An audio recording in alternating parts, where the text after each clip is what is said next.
afternoon. Oh, good afternoon. It's I can see everyone's just joining now. We'll get going with some introductions in just a minute or so.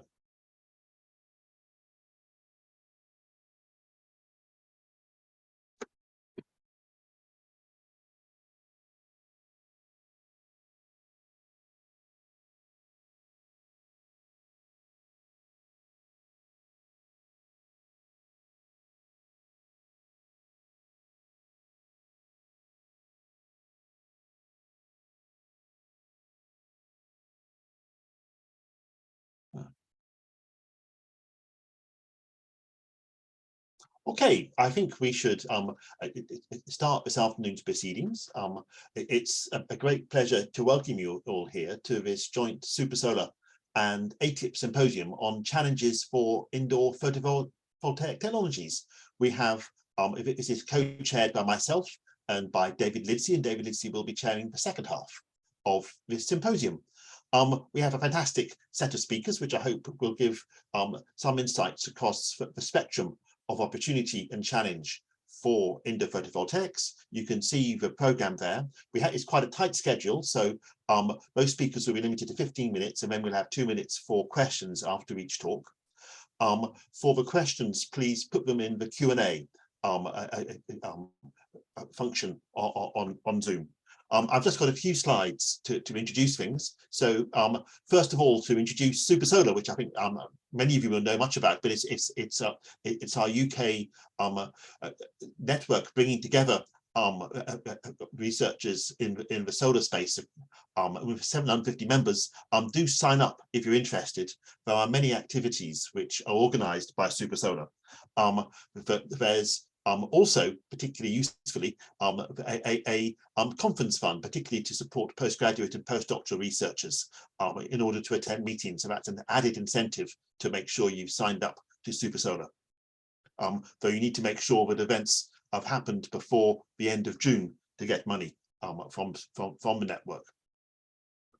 There's also a Supersolar childcare fund, which for those of you who have children and are wishing to attend meetings, then please do consider applying to this fund to support activities, to support your attendance at conferences, because of course the challenge of being a parent and a scientist is, as I well know from my own experience, is non-trivial. There are a range of other conferences which are getting organised, aligned with Supersolar and indeed with ATIP coming up.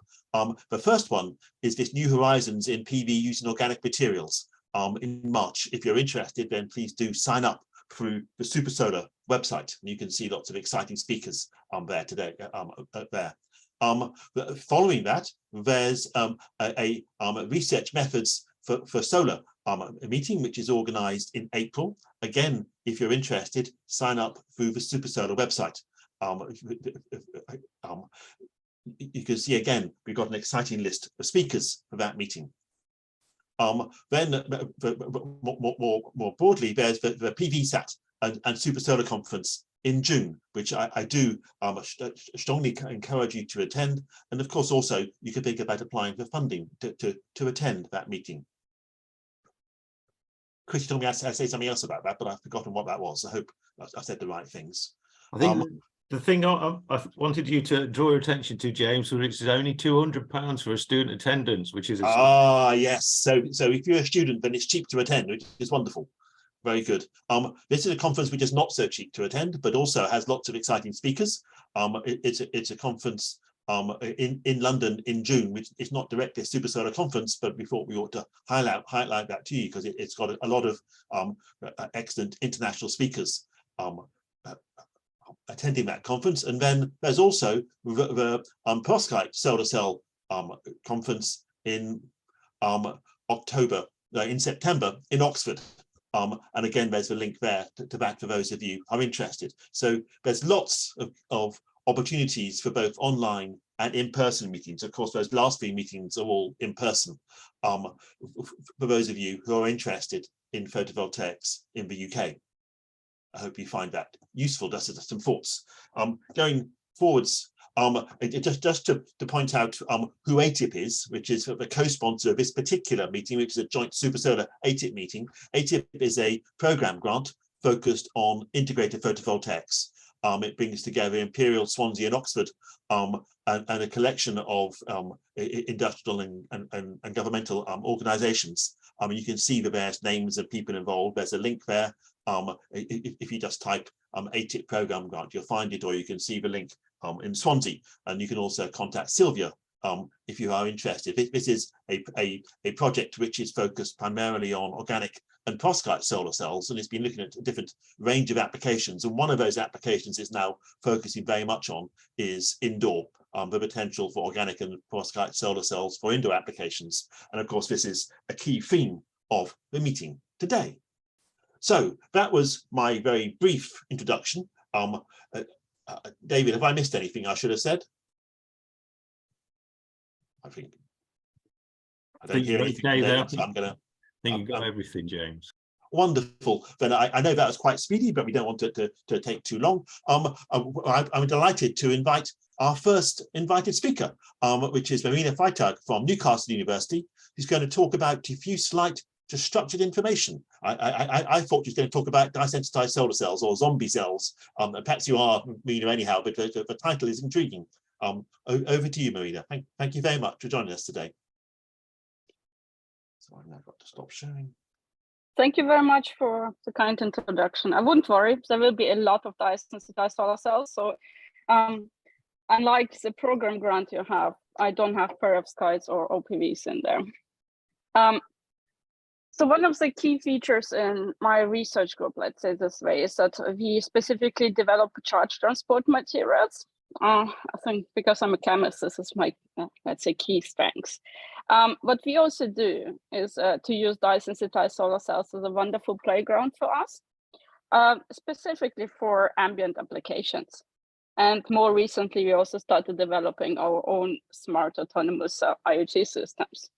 And this is what I mean, actually, that we are transforming diffuse lights that we are harvesting through our photovoltaics to structured information in form of machine learning data that comes out of the autonomous IoT.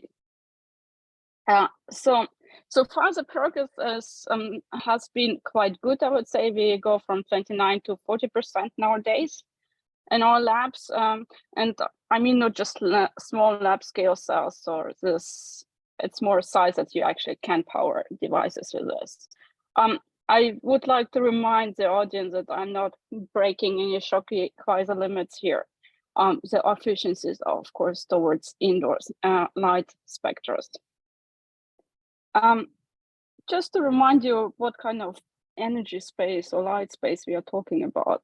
So on the top left, you have a comparison between, let's say, solar spectrum, which is very bright and goes into infrared, and the UV region in comparison to LED, warm LED, cold LED, and fluorescent light tube spectra, which are only invisible. And then halogen is being, I think, discontinued because, as you see, the spectra goes very much into infrared, so it's more of a heating system than in the light system. And on the right top, you have a comparison between current efficiencies, or what you have in power output versus band gap of materials in comparison to the cool LEDs.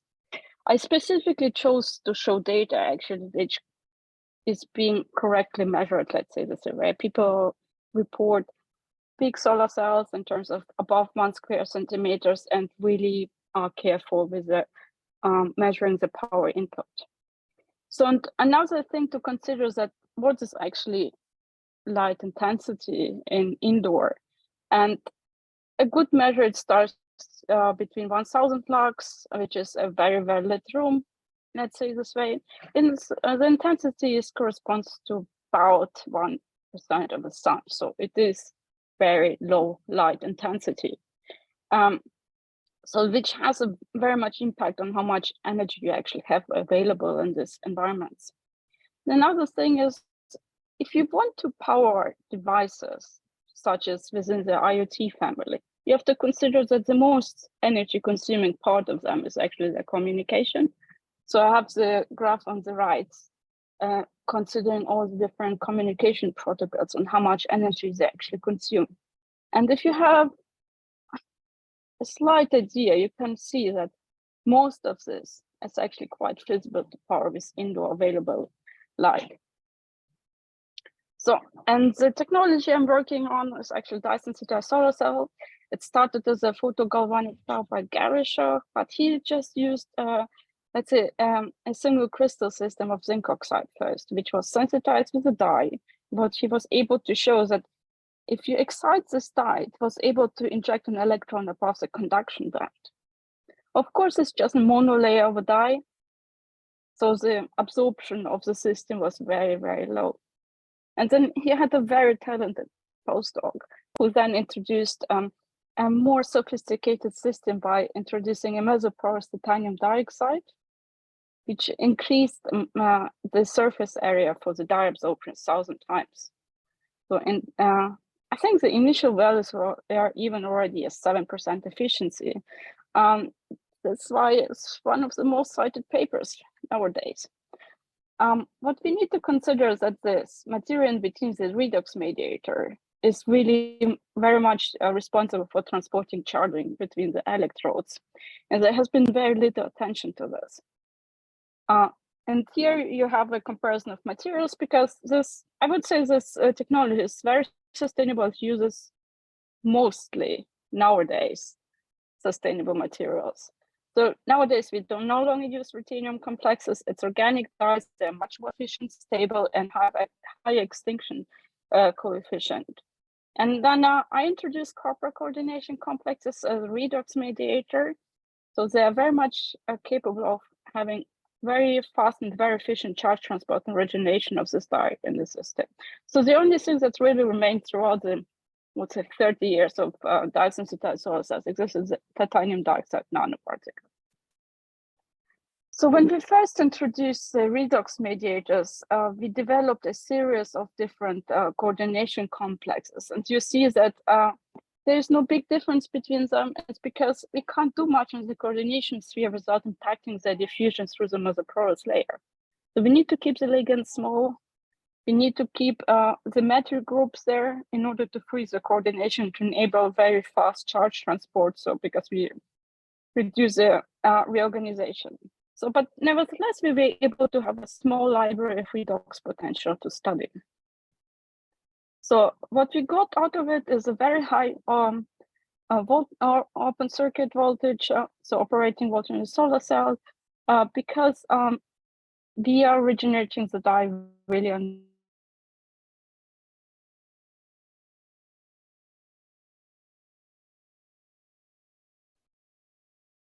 Marina, you seem to have frozen.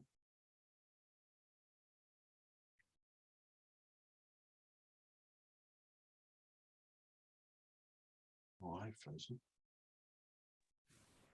No, she's frozen for me as well. Yeah, she's frozen as well. Yeah. Yes. Can you hear us at all, Marina? If you can hear us, then put something into the chat or.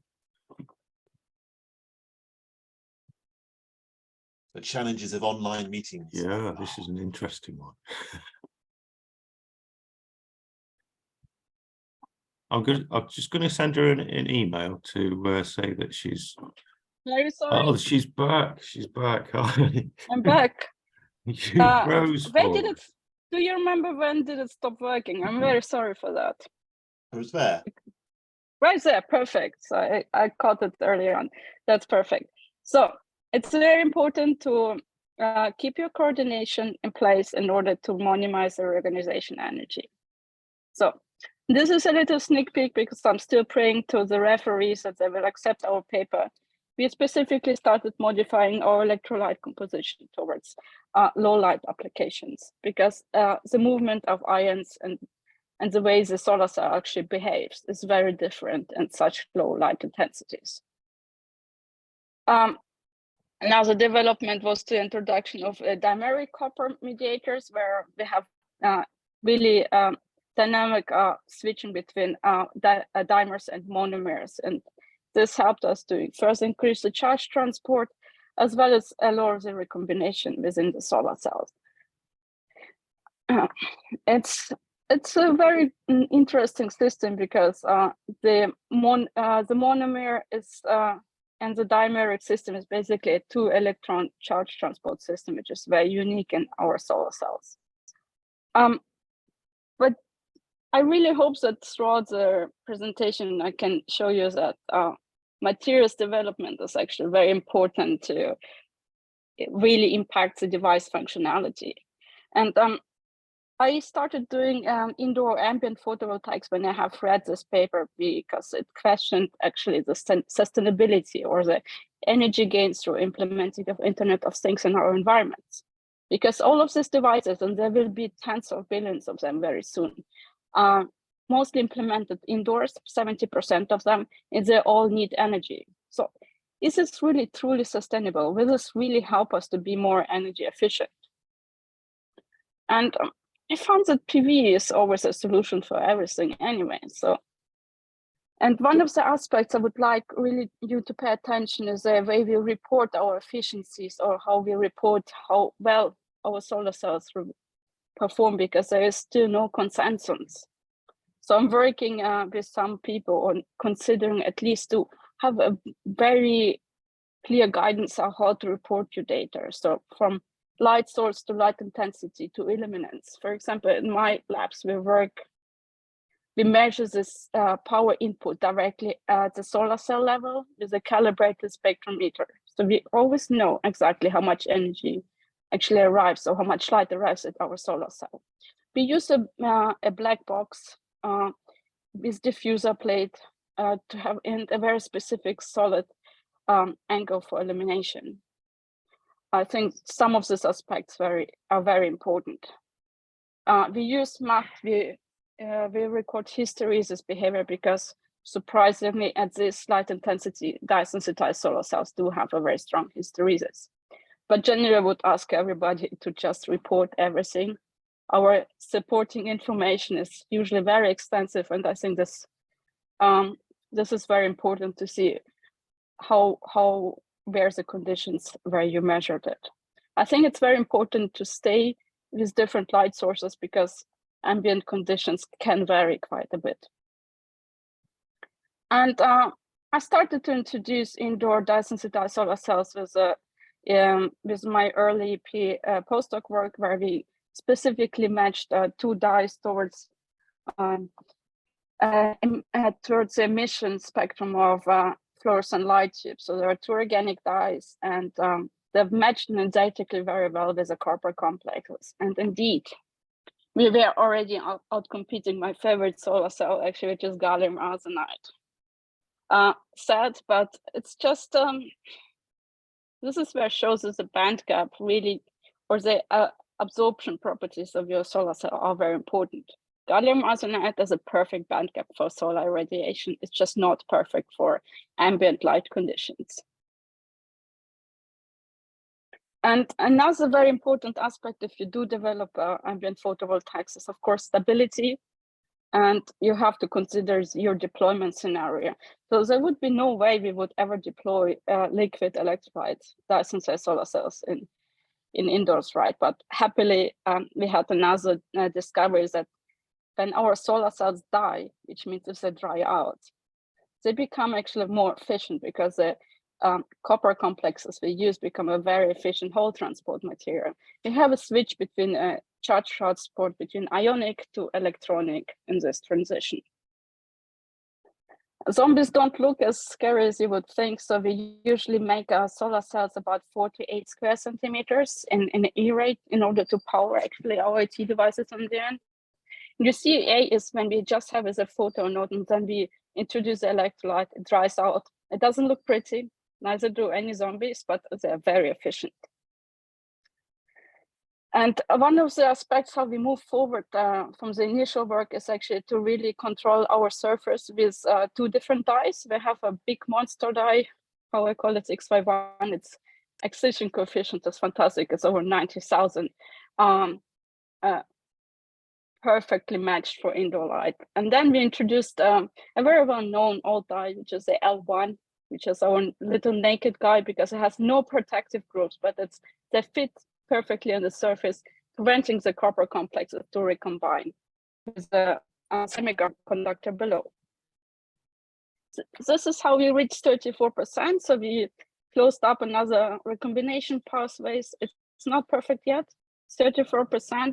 We can go up to 52% theoretically, right? So right now we are at 103 microwatts. We can go up to 150. With the newest work, we are above 110.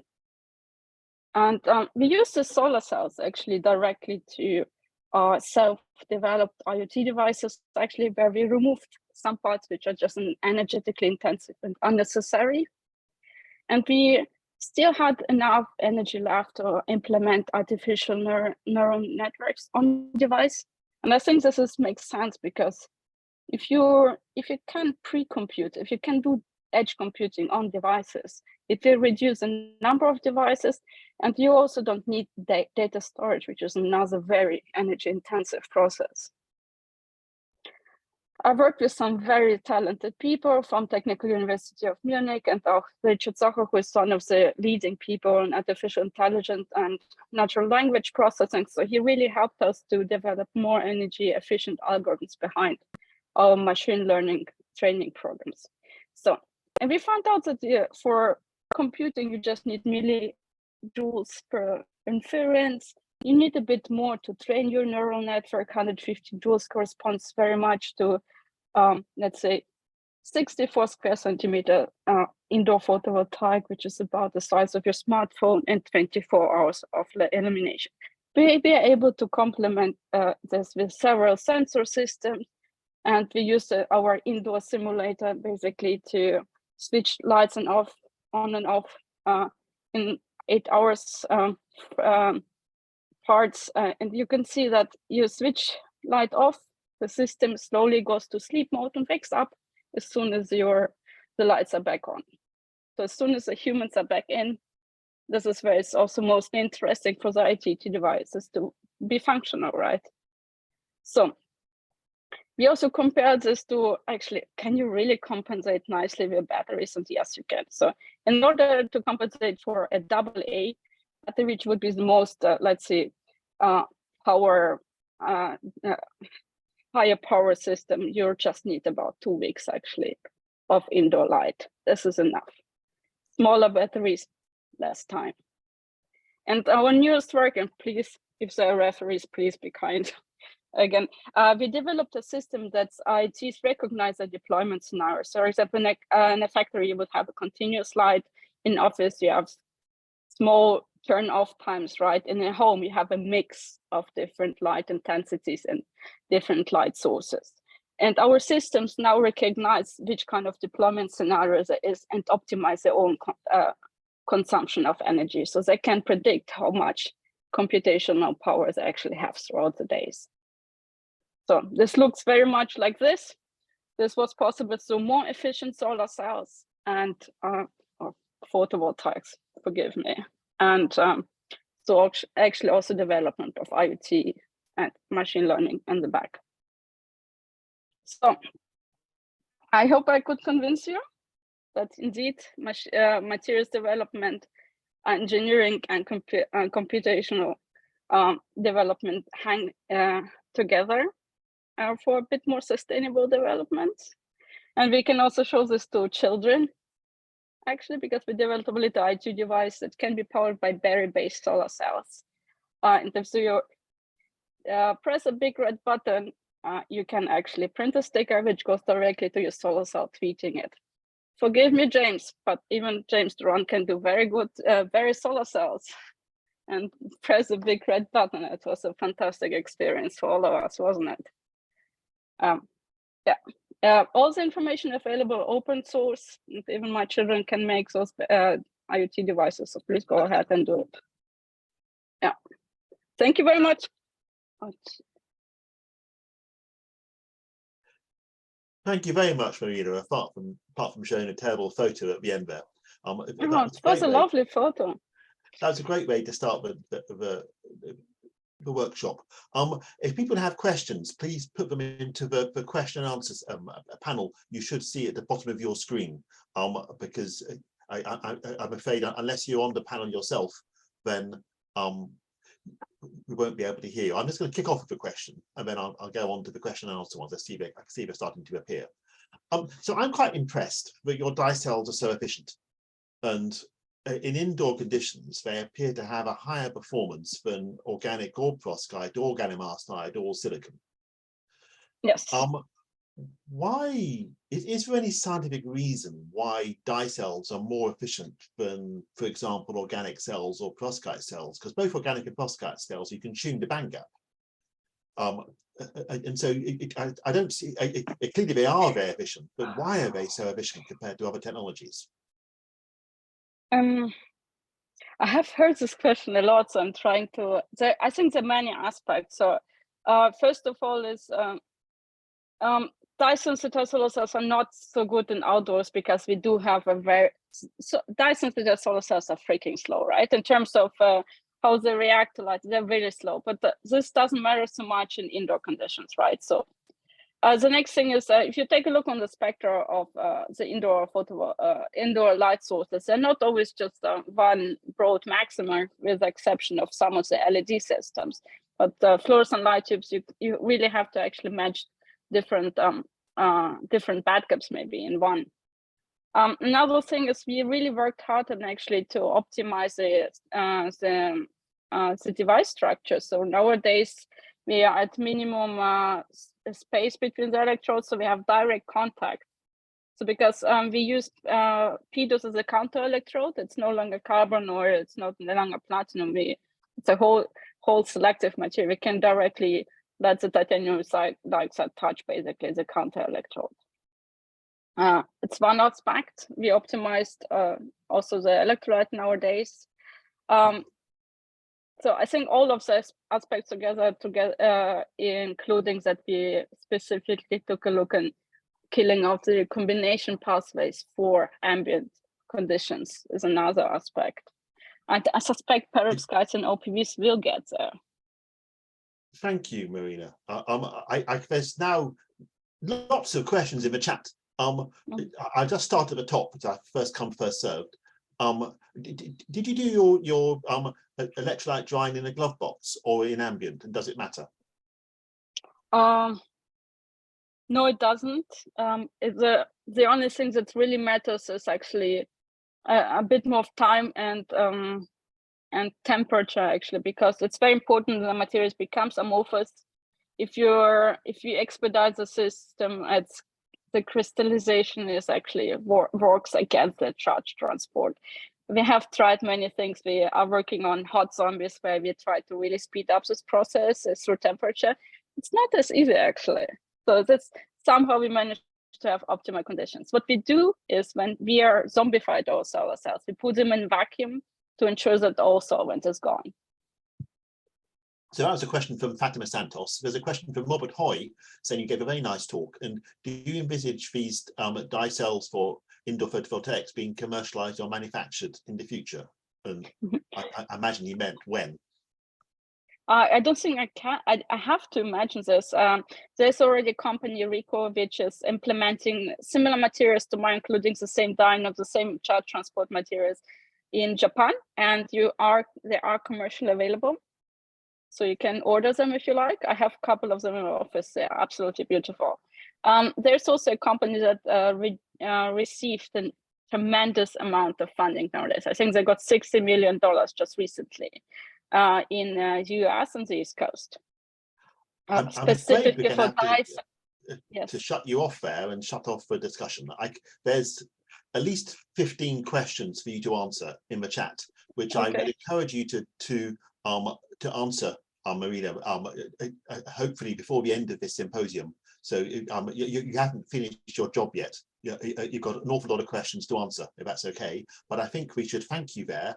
And thank you. maybe we can't all clap apart from me, because you can't hear anybody else. But we should move on now to our second speaker, which is Wing-Chun Tsoi from Swansea University and from the ATIP program, who's going to be talking not about dye cells, but about organic and perovskite solar cells for indoor applications. Chung, it's over to you. Can you hear me and see my slides? Beautiful. Yeah, thank you. So my talk is on organic and perovskite PV for indoor applications. And I will try to make it concise because of the time limit. And so I have two parts. Part one will talk about just a brief introduction about OPV and perovskite PV for indoor application. In part two, I would like to propose some challenge and solutions for the commercialization of these two types of semiconductors. So part one, so for people who are not very familiar with indoor PV, I think maybe nice to give a brief introduction. And so basically, I think Marina already mentioned quite a lot of things about indoor. So the thing about indoor PV, one of the key things is about the spectrum. For the light source, they mainly emit in the visible, so which means the band gap requirement for the optimization of the performance will be different to outdoor application. And the second thing is the intensity. The light intensity is much lower than outdoor. So we need to understand better about the low light performance of the OPV and perovskite PV. And then regarding to the aim motivation for indoor PV, like Marina mentioned, the main interest is on the Internet of Things, and you can see there are billions of devices already using Internet of Things concept, and it's keep growing rapidly. In terms of the status, so traditionally it followed the outdoor development. It start with silicon, PV for indoor application, and probably is the main commercial product at the moment. And people then shift to 3.5, and similar to outdoor application, it has higher performance, but the same problem, it can be expensive. So the question is, any other potential PV technology which can have both high performance and low cost? And I think Marina also already mentioned one type is the high sensitized solar cells, but there are also opportunity for organic PV and perovskite PV for indoor application. And there are a number of very attractive reasons. The main advantage is the capability to tune the band gap, to optimize the band gap, and also potentially low cost because they are solution processable at room temperature and could be fabricated by roll-to-roll printing or coating. And it can also lead to new applications because they can be made on flexible, lightweight substrate, which means they could integrate to a curved surface.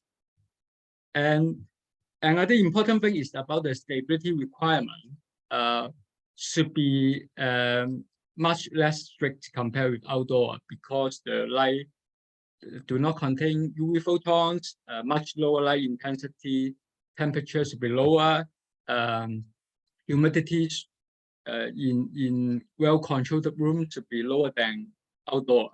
So which means the challenge of stability could be mitigated for indoor application. So this some history about our group on this OPV for indoor application. So before this publication, most people focus on P50 PCBM devices, and the indoor performance is not that good as we expect. So there are not many people, researchers working in this area. But then we found out, oh, maybe we can try some newer materials, right, which has a better efficiency, and see what happened to the indoor performance. So basically, you can see that even with this old system, is quite new at the time, the indoor performance under fluorescent lamp 300 lux is pretty nice at that time compared with like P50 PCBM system. So we found out this result interesting and promising. And the important thing for indoor application is to have the band gap about 1.8 to 1.9 EV, and ideally have a high VOC, which is good for light power sensors. So after this publication, I think there increased motivation for people to work on OPV for indoor application. Based on this requirement, we a few years ago we choose another OPV materials, and if you look at the EQE of this material with PCBM as the acceptor, you can see the EQE is pretty high at the emission region of the fluorescent lamp. And so we got about PCE of 28% at 1000 lux. But later, I think we found out that the efficiency is overestimated. And simply because, like Marina mentioned, there's no consensus on the standard of the testing at the moment. And we found out that actually for other published data at that time, they are not all, their efficiency is probably also overestimated as well. And then we have two papers on perovskite PV and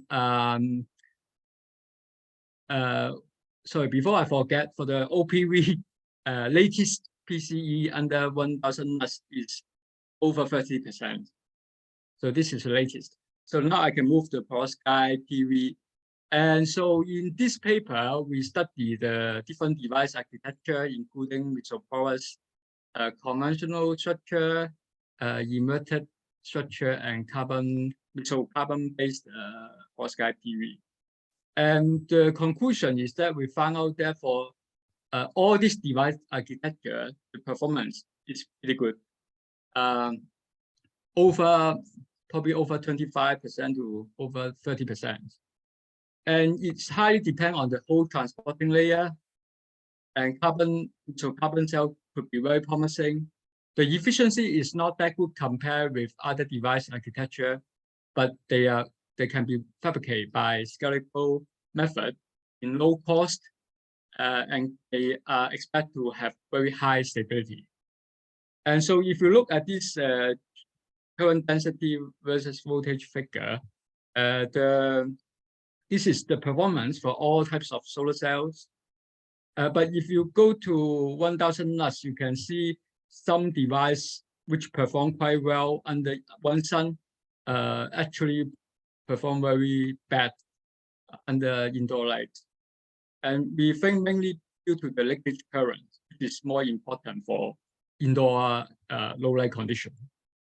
And this one is a relatively large area carbon-based perovskite module with active area around 10 centimeters square.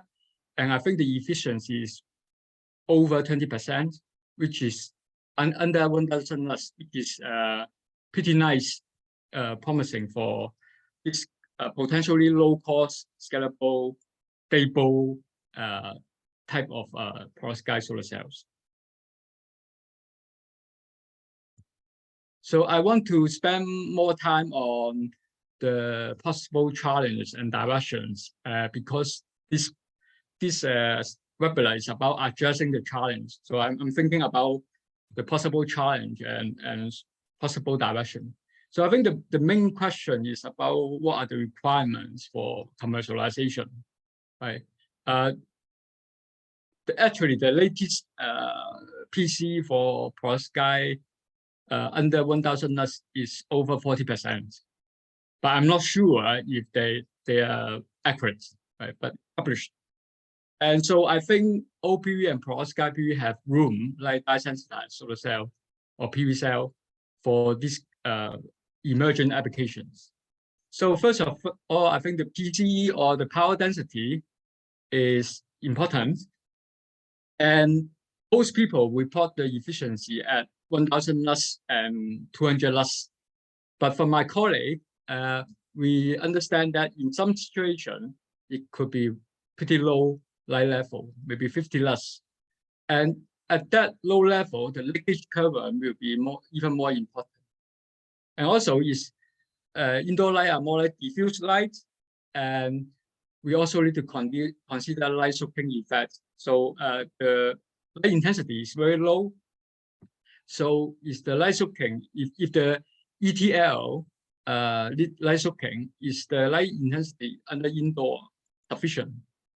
And also, like Marilla mentioned, how about if the PV cell is close to a window, if there's any ambient light, how does this light affect the performance compared with the indoor light?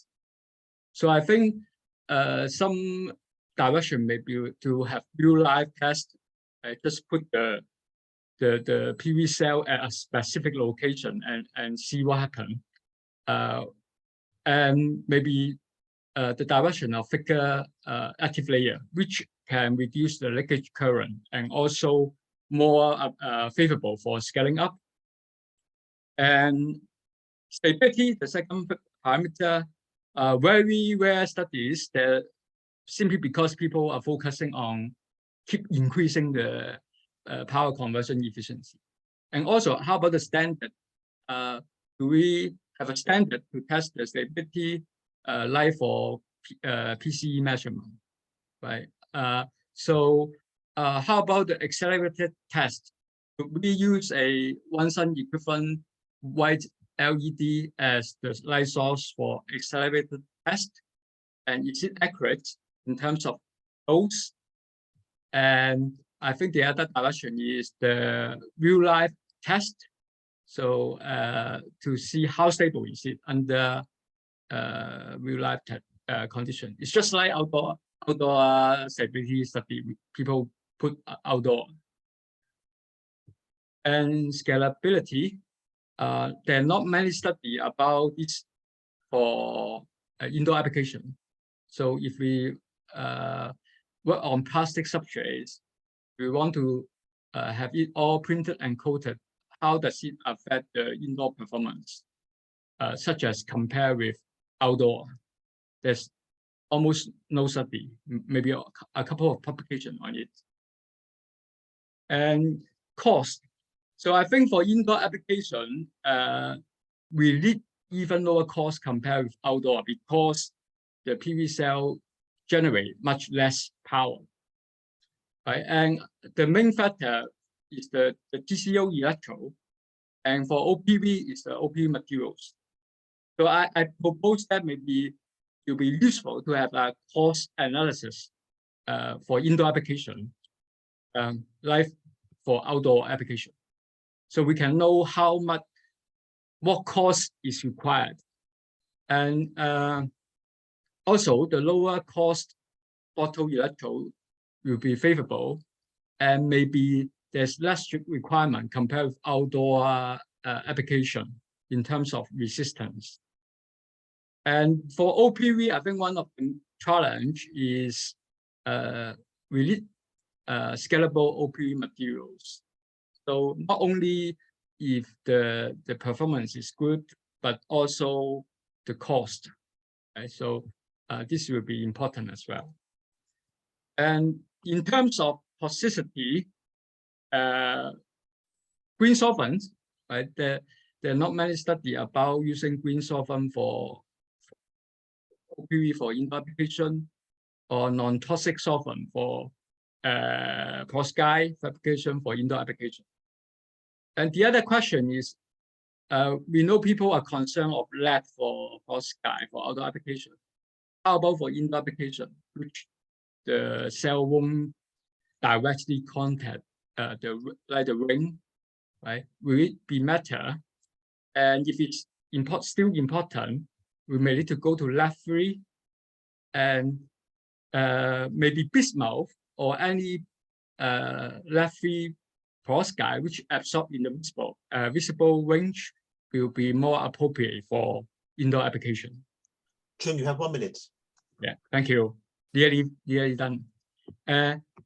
So as Marina mentioned, standard for testing. So I think my colleagues also at NPL are working on the consensus of the community to agree with the standard for the testing. So the efficiency, the performance between different labs can be compared more accurately. So the final question is, do we need to simultaneously optimize all these parameters, which I think it could be quite challenging. The reason I put a question mark here is because I think maybe we don't need to optimize all these parameters, but it will depend on the specific applications and environments. Maybe some applications require high stability than others. And also the environment, if it's a more brighter office or supermarket, then the power generated will be more. And I think a case study, choosing a good case study to evaluate will be very useful. And finally, I just want to thank funding from ATIP and also the collaborator at Swansea University, from Imperial College, from National Physical Laboratory. Thank you. Thank you very much, Chung. That was lovely. We are now a bit tight on time, but please do put your questions into the chat. I can see there already is one from George Sutakas, or something like, I'm sorry, I can't pronounce your name so well. Do you measure the efficiency and power with maximum power point tracking or through the JV sweep? And if it's the latter, do you precondition your cells before your devices before the JV sweep? I don't think we do it. Yeah, I'm not sure if it's matter. Okay. I can also see there are lots of discussions in the chat about measurement protocols. I think we'll come back to those probably when we have James's talk in a few minutes. I don't see any other urgent questions, and I think we're now out of time. So thank you very much, Chung, for an excellent talk in this symposium. We've heard now about dye cells, organic cells, and perovskite cells. We're now going to move on to a commercial perspective, which I suspect will be more focused on inorganic devices. It's going to be by Dr. Matthew Bellinger from Lightricity Limited, who's going to be talking about ultra-high efficiency indoor photovoltaic technology and characterization tools. We're delighted to have you here today, Matthew. Please do share your slides and go ahead.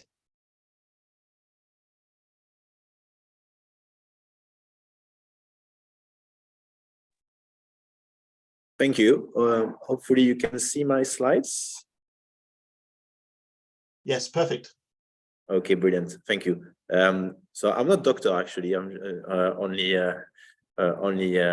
Mr., but I wish I was. But yeah, so thank you, everyone. And thank you for the kind introduction. So I'm going to present the ultra high efficiency indoor photovoltaic technology and characterization tools. But first, I'd like to give a little bit of context.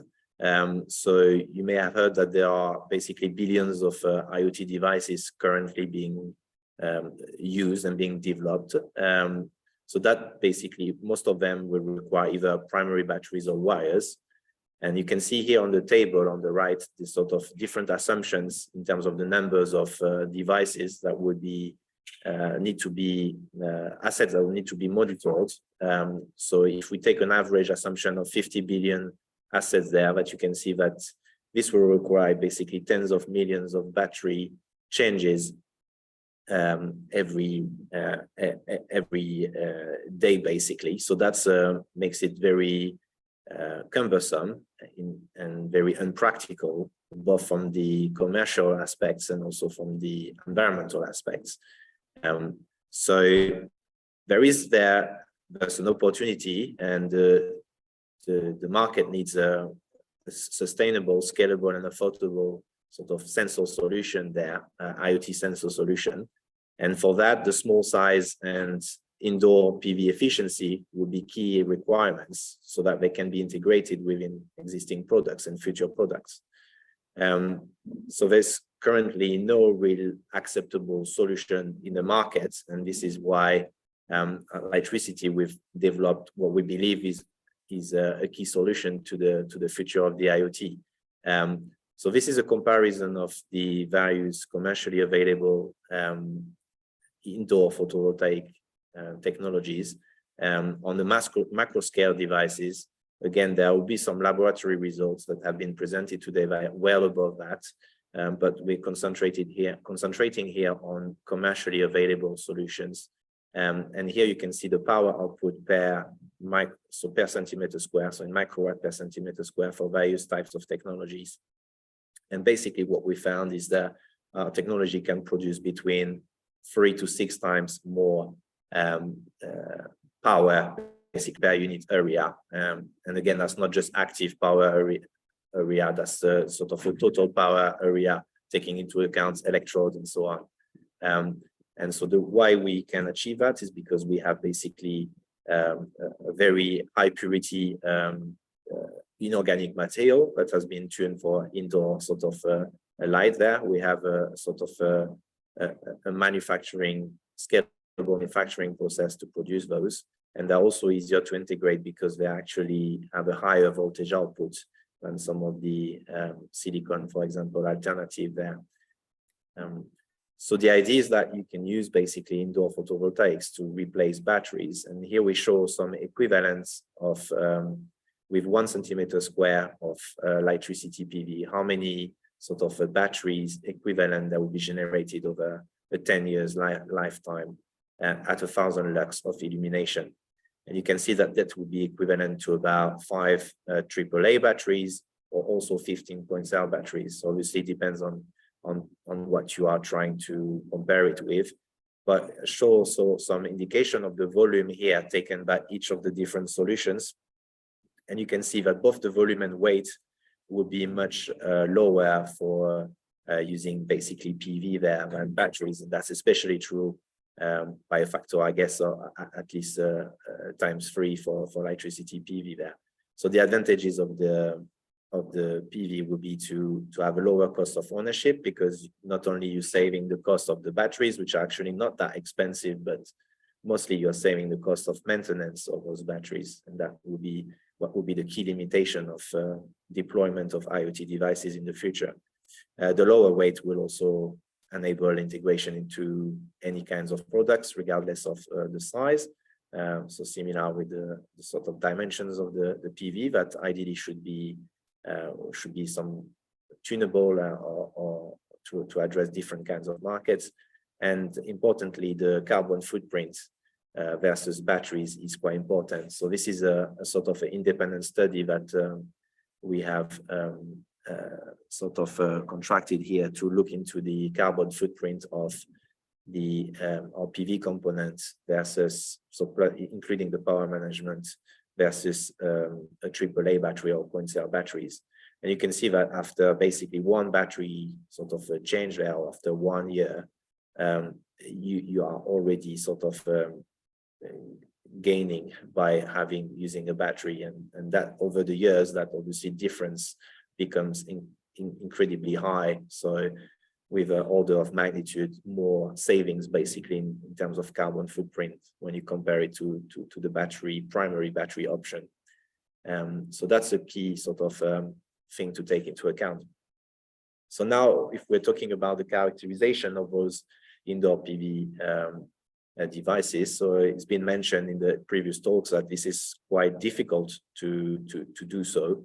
And that's because there are, well, first there is a sort of a lack of standards there. So I think NPL will present some of the upcoming sort of standards that are being developed, but they are still yet to be sort of published, I guess, and be publicly available. And that's because a consensus needs to be found, but also the actual equipment that is available at the moment is a sort of similar pricing than outdoor light solar simulators, which cost in the sort of 50K pounds mark. And these are examples below of commercially available indoor light measurement systems that will cost in the tens of thousands.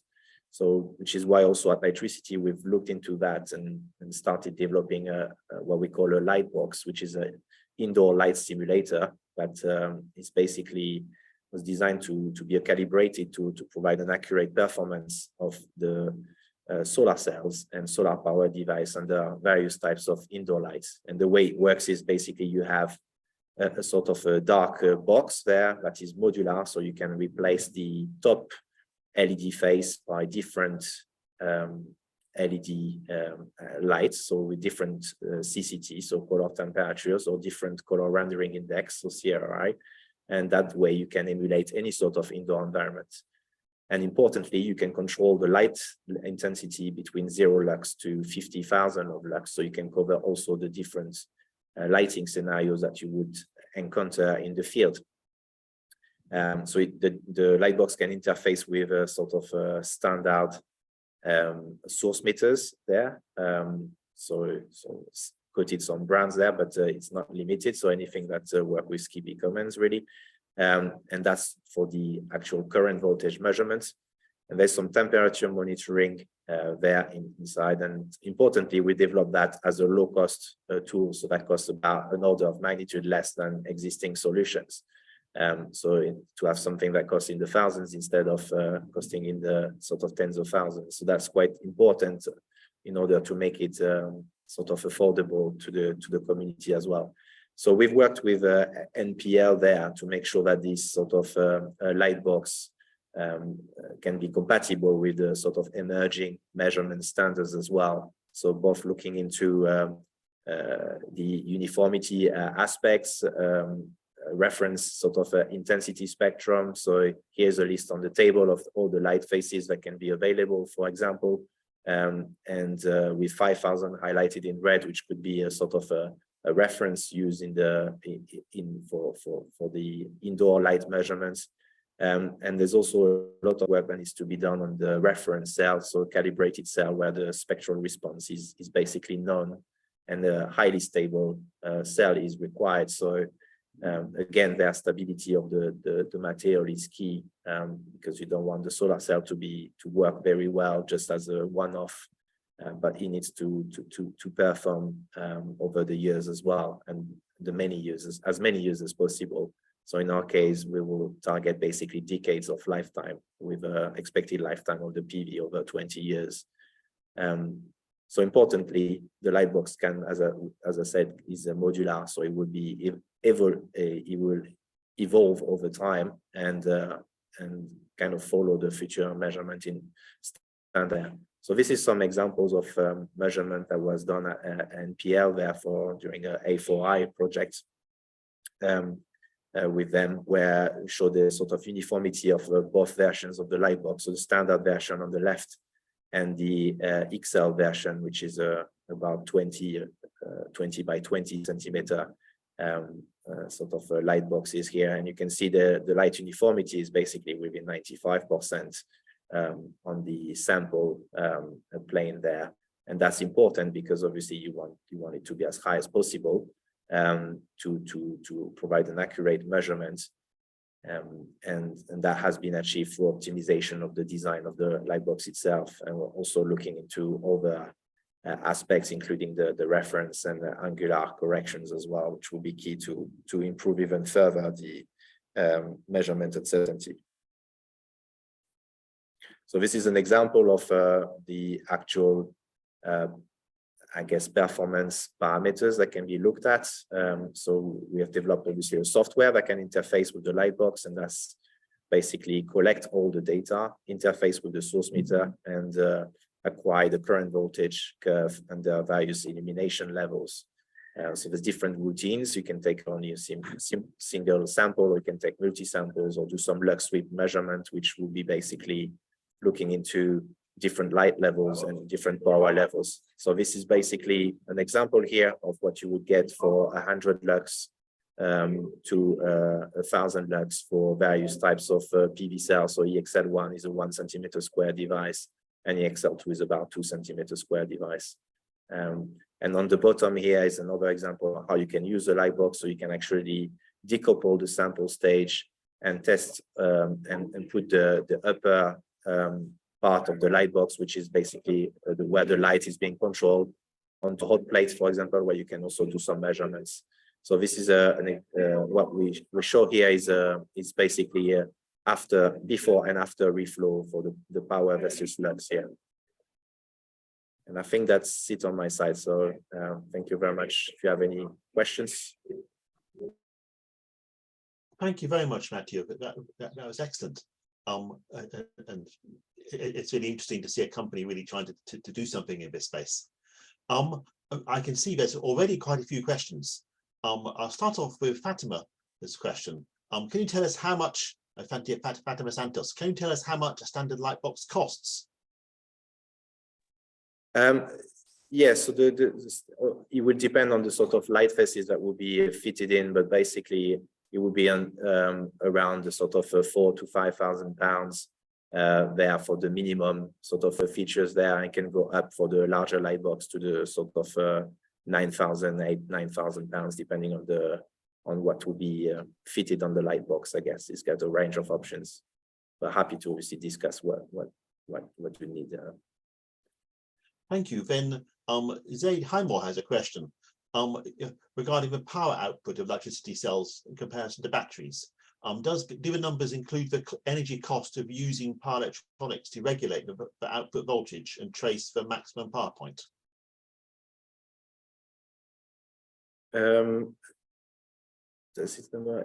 So that's for the equivalent of the battery thing. Yes, so exactly. I believe yeah, there was the assumption, I think, there for the power management that was around 80% efficient, I believe, in the calculation. Okay.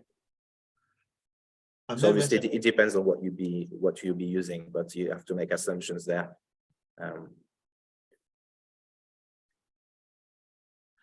I see. So the power electronics cut the efficiency from 100 to 80. That's correct. Okay, Yeah. And then Frederic Sauvage has a question. Thanking you for your presentation. But what makes the key difference in your indoor PV technology compared to regular amorphous silicon, SiGs, and gallium arsenide? And maybe that relates also to the previous two talks, which were both saying that organic and dye cells and perovskite cells outperform conventional inorganic devices, while you're saying the opposite. I wonder if you might want to comment on that. Well, the key difference is both in the performance, I guess, in the lifetime and the size achievable by the device. So we can reach very small sizes, so millimeters of the square devices, as well as a sort of a few centimeters square device. So I guess it's a different type of approach where we are targeting sort of like applications where size is critical and performance is key. But you had efficiencies per square, or power output per square centimeter. Yes. And we're saying that was very high. Yes. I guess Frederic's wondering why your devices achieve such high performance. Oh, why? So yeah, I can't disclose how we do it, but it's a combination of the material itself, the manufacturing process that we've developed. So I should have said Lightricity is a spin-off from Sharp Laboratories of Europe. So the technology originates from some of the R&D that was done at Sharp Labs in Oxford, and we started in 2017. The Lightricity was funded, but some of the team, including myself, comes from Sharp. So that's I guess where some of the development has sort of started. I'm sure some people are very interested to find out what's inside those cells, but that's another story. The last question from Fernando Castro. In IoT applications, would a rechargeable battery be needed even when using the PV device? And if so, does that impact on the benefits of using solar versus battery only? Yeah, so typically a rechargeable battery can be required. It may not, depending on the applications. And we have some actually examples of devices. One devices that we offer, it's called the Forever Track, which is actually a device that is a completely batteryless device there. So you can do things with our batteries at all. And we have also other devices that will need a rechargeable battery. So it all depends on how long you want the device to operate under darkness. And yes, it impact on the benefits of solar versus only batteries, although you will have only one rechargeable batteries instead of multiple primary batteries. So you still obviously gain quite a lot, but you won't gain as much as if you have a completely batteryless device, which is the route that we have taken at Electricity for most of our products. Okay, thank you very much. I think in the interest of time, we need to stop there. I can see there's more questions in the chat, and I do encourage you to answer those, Mathieu. I'm going to hand over now to David to chair the last 3 talks. Okay, thank you very much. Well, hello, everybody. Welcome to the second half of this afternoon's presentations. It's my great pleasure now to introduce Dr. James Blakesley from NPL. Thank you. I just need Mathieu to stop sharing his screen so I can take over.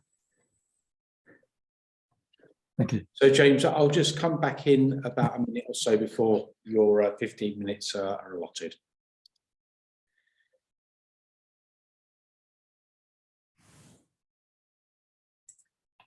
Thank you. I hope you can all see my presentation. So we had the privilege of being the only organization presenting today that does not make solar cells of our own. So we get to focus on on how to measure them, which is nice. In this talk, I'm specifically talking about how to measure the IV curves and the efficiency of cells and modules. So, like all good PV talks, I start with the famous NREL efficiency curve. And why am I showing this? Because it's not relevant for indoor PV efficiency. But the point is that the famous NREL record efficiency chart has driven research into solar cells for decades. And sadly, there is no equivalent for indoor PV. And so this could be argued that that's a limitation on the sort of hindering the development and the competition to get the highest efficiency of indoor PV devices. The figure I show on the bottom right is from an upcoming presentation from Robert Hoy, which is probably the closest we have at the moment to a kind of record efficiency PV chart for indoor PV. So why don't we have one? There's a few reasons here. The first is maybe that we don't have any standard test conditions for indoor PV. Second, there are no independent laboratories providing measurement services for indoor PVs. Thirdly, there are no requirements such as the sort of minimum device area stability formats or so on for what those devices should look like to be able to qualify for a chart. There's no one like NREL coordinating this kind of activity. The fifth one, maybe the one that's most up for discussion, is there a need for it?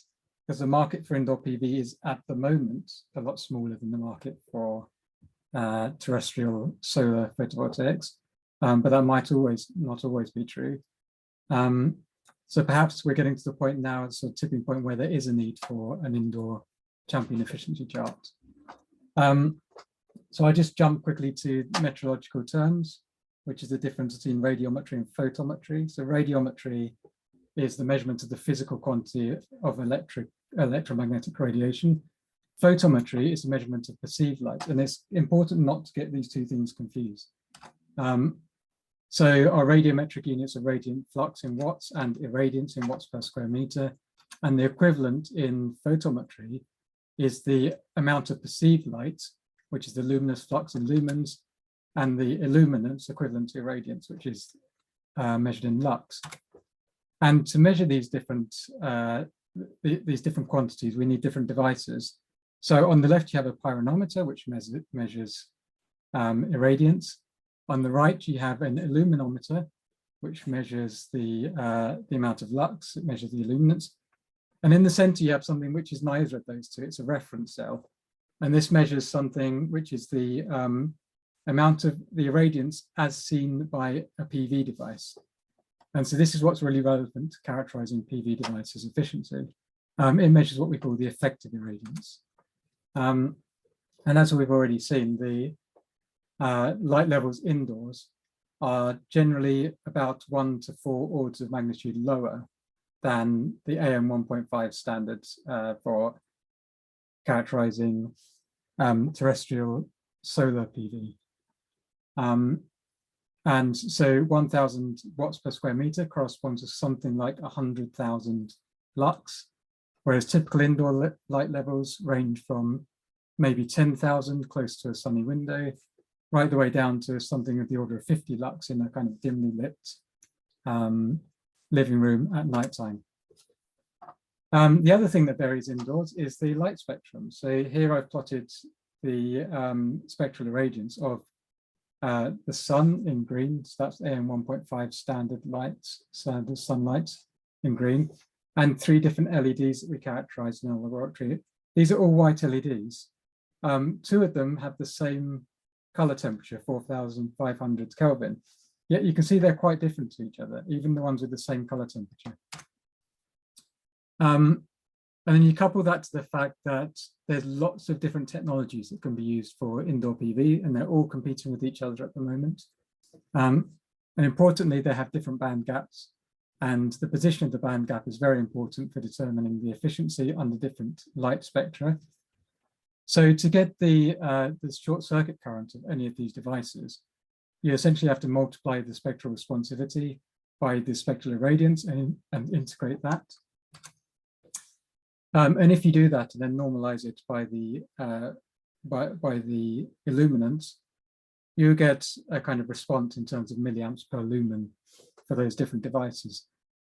And what's not surprising is that there's a big spectral mismatch between sunlight and white LEDs, and that depends very much on the type of technology you're using for your cell. What's probably more surprising is that even comparing 2 LEDs of the same color temperature, there is of the order of 10 to 15% difference between this response. So that means that your measurement will have 10 to 15% different efficiency under those two different white LEDs. So it's not enough just to specify that you should measure something under a white LED. It has to be more precise than that. So really we need to cut the ambiguity and define some standard test conditions. Fortunately, there is, or very soon will be, an indoor PV standard. I put standard in quotation marks there because it's technically a technical specification, which is similar to a standard.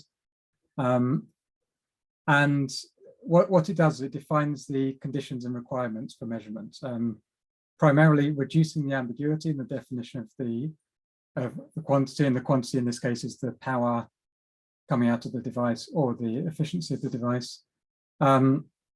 It also provides the basis for accreditation. So if you want to acquire a certificate for a measurement that has the stamp of an accreditation service attached to it, like the one on the right, you need to have some kind of documentary standard that has a good deal of recognition to do that.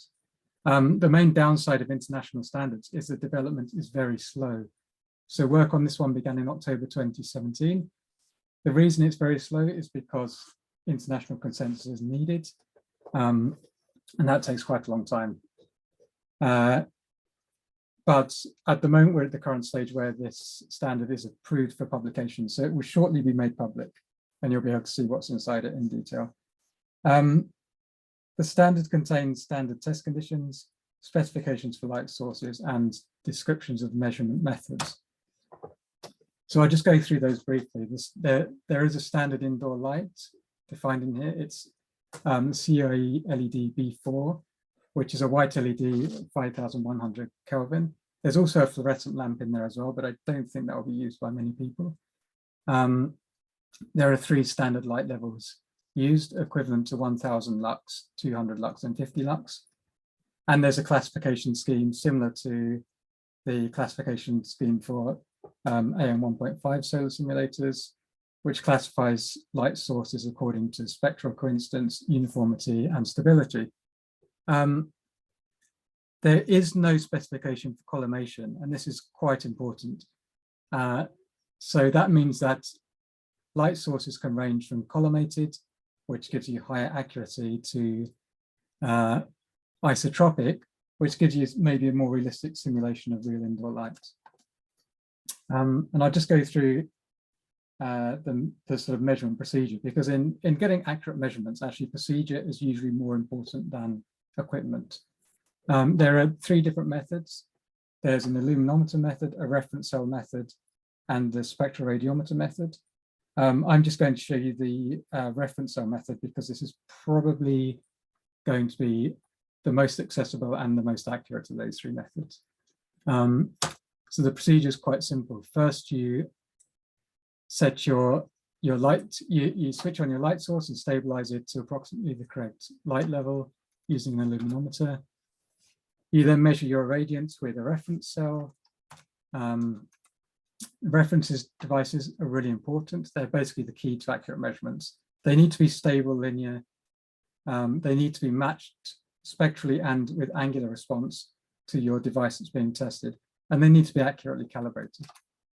We then apply spectral mismatch correction, which gives you an effective irradiance, and if necessary, you adjust the light power to get the correct effective irradiance. You then switch the position of your device that you're testing and your reference cell and measure an IV curve. You can extract from that the maximum power point, and you can extract from that the efficiency. I won't go into the details of measuring the IV curve. That's a whole different presentation for perovskites and dye-sensitized cells, but there are definitely complexities there. But I will go into some of the details of where the sources of uncertainty in the measurement come from. And to understand this, we've looked at the source of uncertainty going all the way back from the measurement all the way up to the standards that they're traceable to. And our conclusions are basically that achieving an uncertainty of the order of 5 to 10% is relatively easy. To get somewhere between 2 to 5%, you need something a bit specialist. And to get less than 2% is quite challenging. So where do the uncertainty sources come from? Primarily, the number one source is a reference cell calibration. So we use a spectral responsivity method to calibrate reference cells. This has sources of uncertainty coming from your measurement of absolute spectral responsivity, the linearity of the reference cell, and the homogeneity of the reference cell. In our system, we think we achieve about 1.5% uncertainty at the moment, and that can certainly be improved upon. Angular response, another source of error. This is particularly true when you have an isotropic light source, because in this case, your reference cell will be calibrated with normal incidence light, but the light will be coming in from the side as well. So to mitigate that, one choice is to use a collimated light source, another choice is to use a cell that is matched to your device that you're testing. Spectral response is another source of uncertainty. So a mismatch calculation has to be applied to correct the spectrum to account for the fact that your reference cell and your device being tested have different spectral responses, and your light source is not identical to the standard light source. So that introduces uncertainty in the spectral response measurement and the irradiance measurement. And you can mitigate this by matching your light source to the standard as best as possible, and by matching your reference cell to the device that you're testing. For a well-matched reference cell, we have something like 0.5% uncertainty coming from that mismatch correction. Temperature goes without saying. Everything is a thermometer. PV devices lose power as they get hotter. So the standard specifies 25 degrees C is the temperature to perform measurements at. If you have an uncertainty of plus or minus 1 degrees centigrade, then that results in an uncertainty of plus or minus 0.5%. So it's quite significant. To mitigate that, you want to have accurate temperature control and accurate temperature sensors.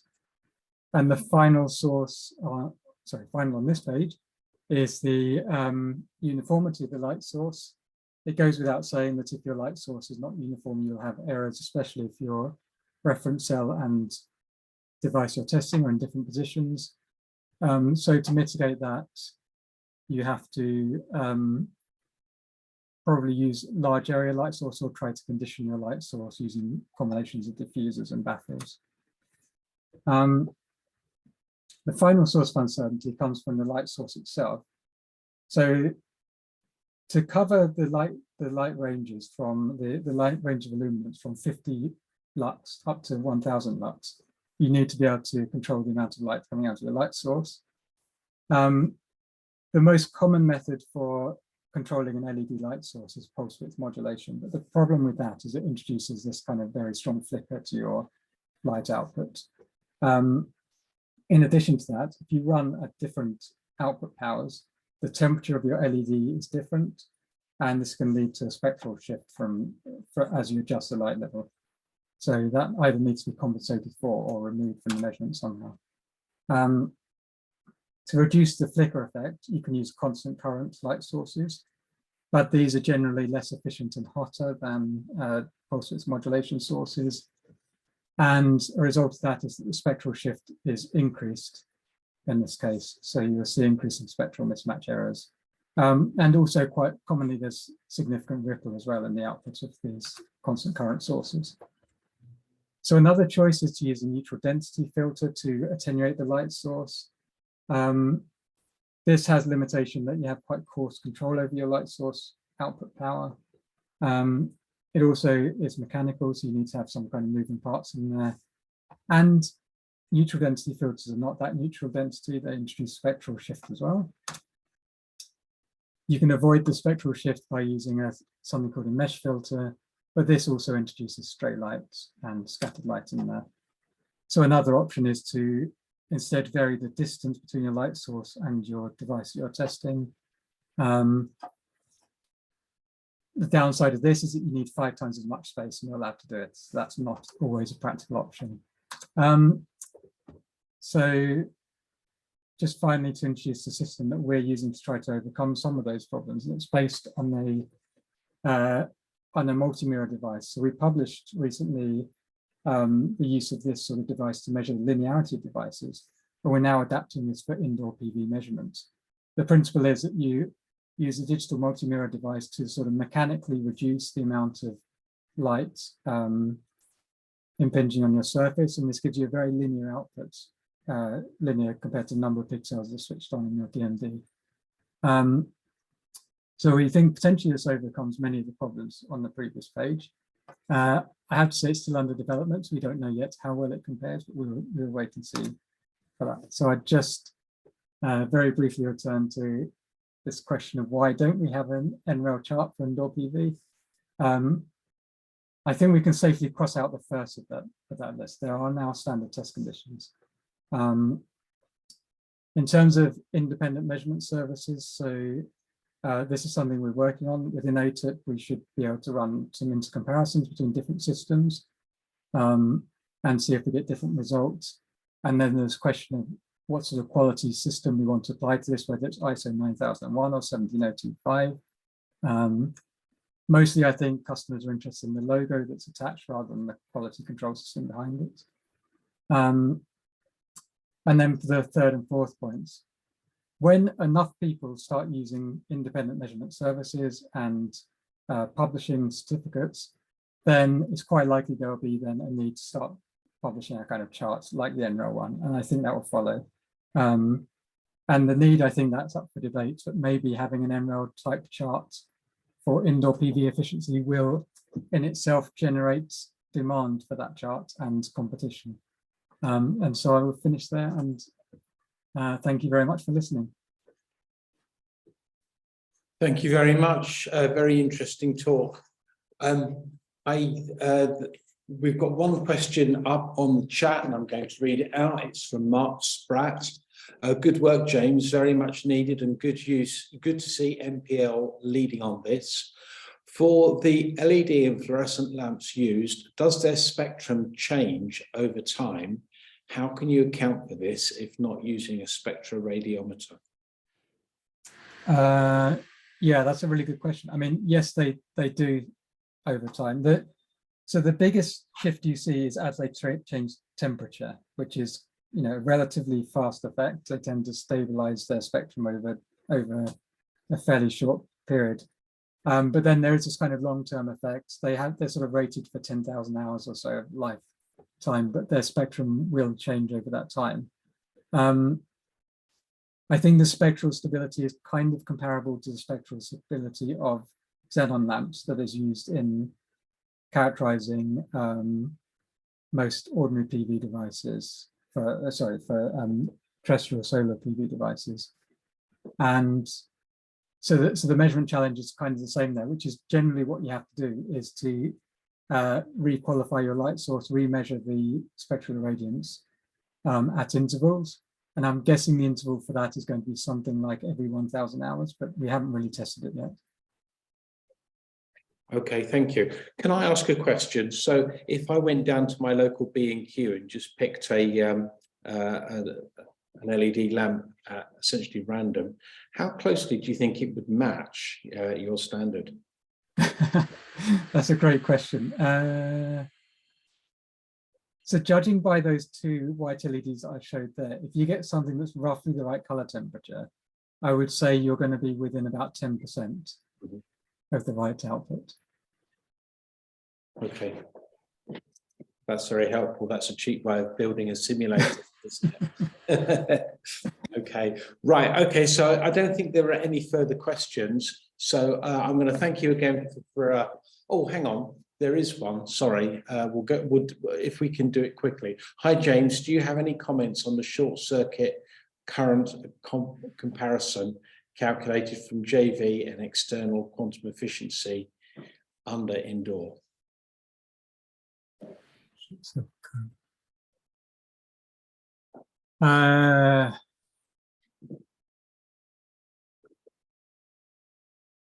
I see. Okay, I know I got what the question is. Yeah. So, yeah, I mean, you'll often see these kind of publications that show that where the idea that sort of try to estimate short circuit current from the quantum efficiency measurements, and they'll often show a disparity. There's a few reasons for why that could be different.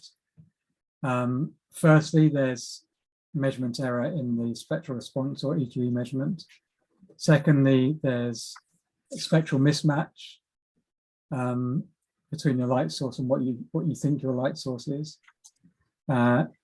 Thirdly, there's the there's linearity of the device. So not all devices are spectrally linear, which means that as you increase the amount of irradiance on them, their spectral response changes. So you need to consider that in your quantum efficiency measurement.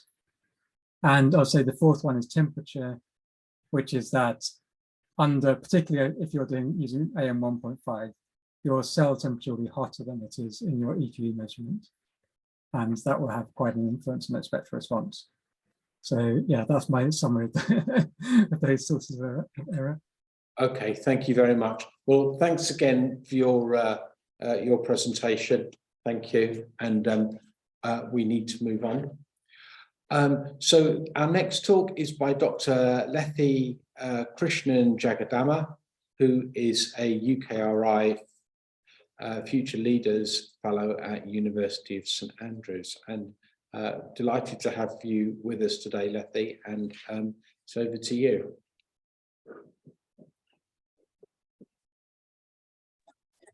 Thank you, Professor David, for this introduction. So I will make my presentation. Screen mode, is it visible now? Is my screen visible now? That's it. Thank you. Oh, thank you. Thank you. So, thank you for this opportunity to present our recent research results on indoor photovoltaics. So we are mainly focusing on halide perovskites. So today I will be talking about this effective composition tuning and their performance, how the composition tuning is influencing the performance. So I would like to start my presentation by acknowledging the collaborators who have contributed to this work, the funding bodies, and this work was mainly led by this PhD student, Mr. Xiaowang Wang, so in our research group. So this indoor photovoltaics is receiving a very rejuvenated research attention because of this emerging field of this Internet of Things technology. So the recent market analysis has shown that by 2030, this IoT's economic value potential will range from $5.5 to $12.6 trillion. So yeah, this $5.5 trillion to $12.6 trillion. And also this growing economic value potential is found to be, the market analysis has shown that this will be mainly concentrated in 9 settings or 9 physical environments where this IoT technology is going to be deployed. And in these, out of these 9 settings, 3 are going to be indoor conditions, and there could be more from considering the factory indoor conditions as well. And this analysis shows that almost 25% of this cost will be coming from this economic cost will be coming from this indoor conditions. And a disaggregation of this indoor energy use case has shown that they are going to be used mainly for this IoT technology in indoor conditions. They are mainly going to be used for energy management, process and operations optimization. So that means they would need billions or huge number of sensors or wireless sensors.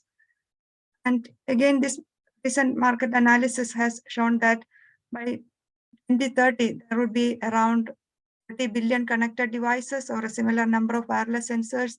And that's where our indoor photovoltaics is coming as a sustainable powering solution.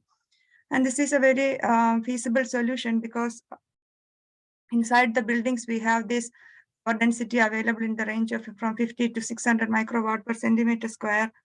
And these wireless sensors need few microwatt to few milliwatts of power range.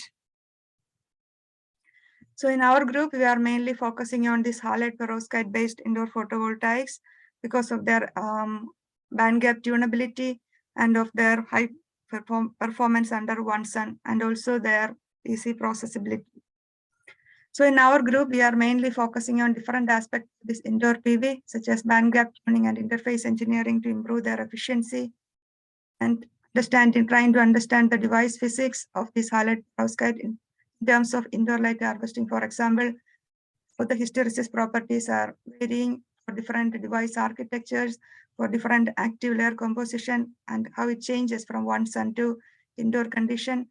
How about the thermal and photo stability of these devices under indoor conditions? We're also trying to develop some scalable device fabrication such as blade coating. So today I will be talking a bit more about this band gap tuning. This band gap tuning becomes important for indoor photovoltaics because of the difference in illumination spectra, as already the previous speakers have already mentioned about this. So the main difference is in their spectral range and also the spectral intensity, which is almost 100 to 1,000 times lower. Because of this difference in illumination spectra, we had the ideal band gap is now shifted to 1.9 eV as per the theoretical calculations, and the maximum efficiency we can have is above 50%. And in halide perovskite, the most direct method to tune the band gap is to change the halide stoichiometry. That is, when we change from iodide to bromide to chlorine, we can tune the band gap or we can widen the band gap. However, previous studies have shown that when this bromine is incorporated in more than 20%, there is going to be this light-induced phase segregation effect, which actually limits this photovoltaic or the overall power conversion efficiency of the devices. And in 2020, Professor Henry Snaith's group have shown that actually in wide bandgap perovskite, the traps are the major loss factors, and it is higher than that of the halide segregation. This sense of these gaps actually limits this clear diffusion length as well. And so paper also demonstrated that this accumulated charges accumulated at the traps are the main driving force for this halide segregation to happen as well. So when we consider this trap density in perovskites as well as the illumination difference between different conditions under indoor as well as sunlight, this trap density is very high. In terms of perovskites, still they work better because of their defect tolerance properties. So since indoor devices, we are operating under almost 2 to 3 orders of lower illuminance or lower irradiance condition, the trap density reduction is very important.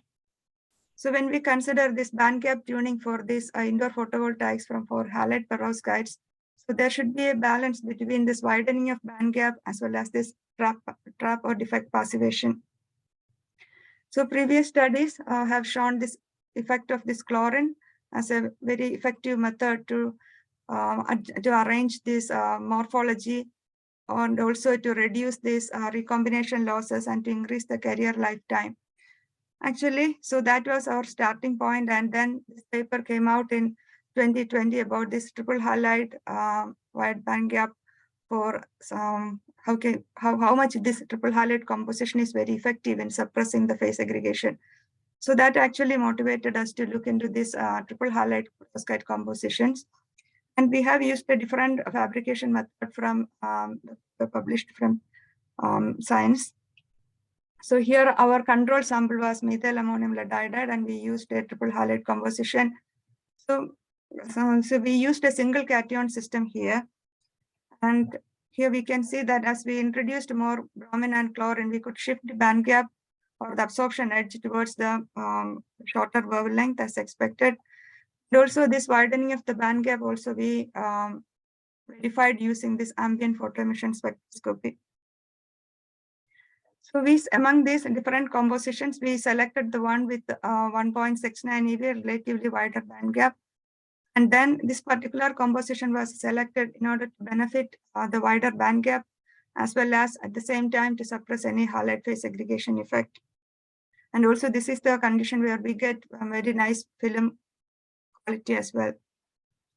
So first of all, when we incorporate chlorine, the most difficult thing is to how can we make sure the chlorine is incorporated, because usually chlorine can escape during the processing step itself, because it can escape as MaCl during the annealing stage.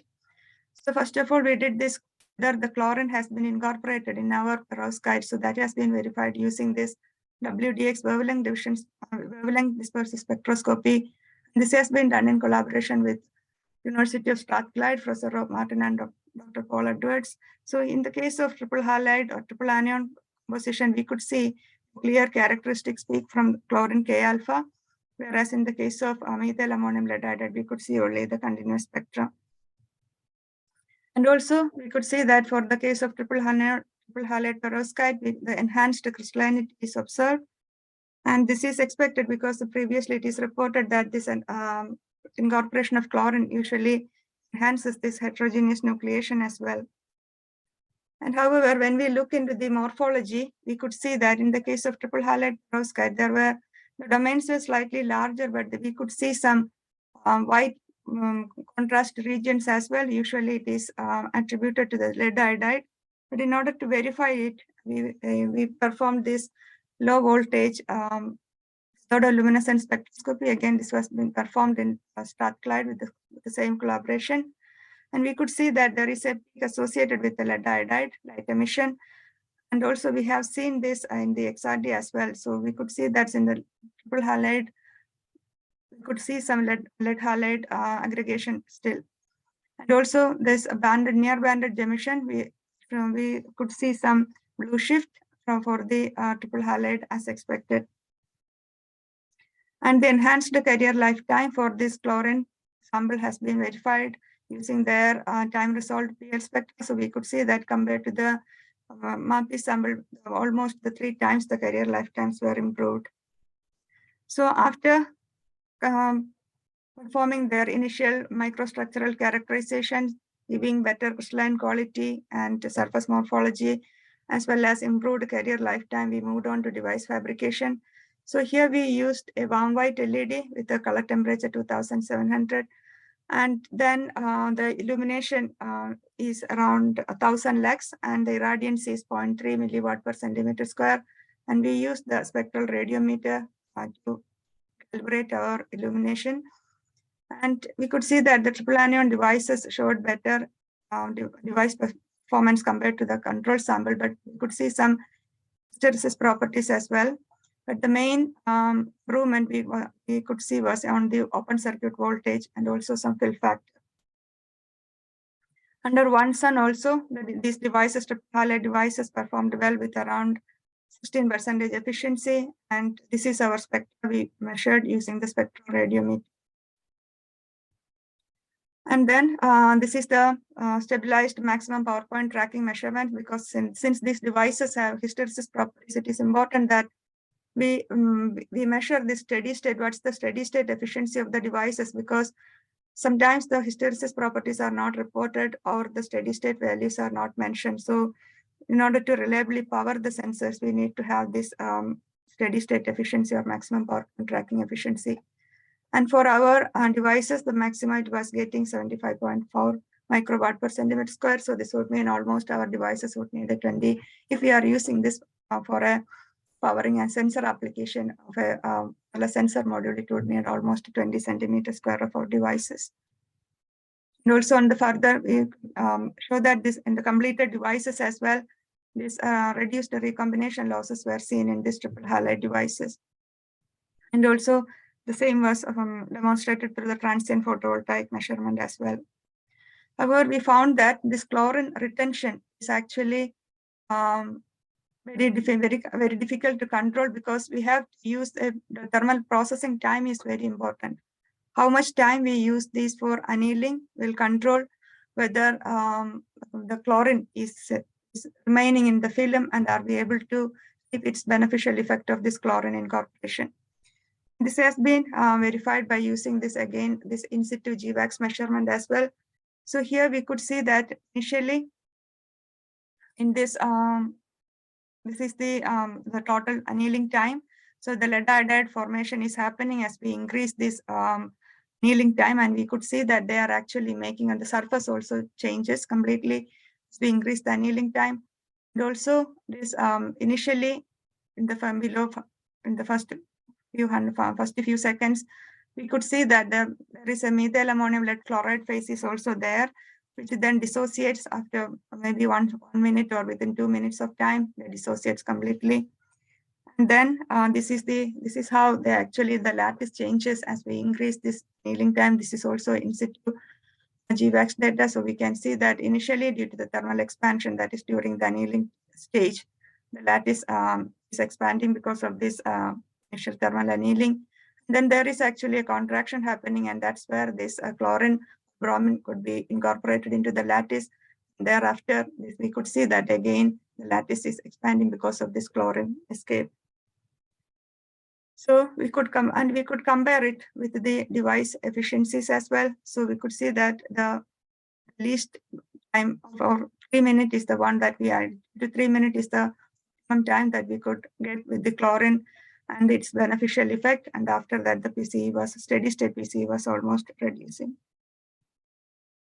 So this one, so triple halide perovskite are efficient, but we should be very careful about how much we are thermal annealing them. And so then only we would be able to achieve the beneficial effect of this chlorine incorporation.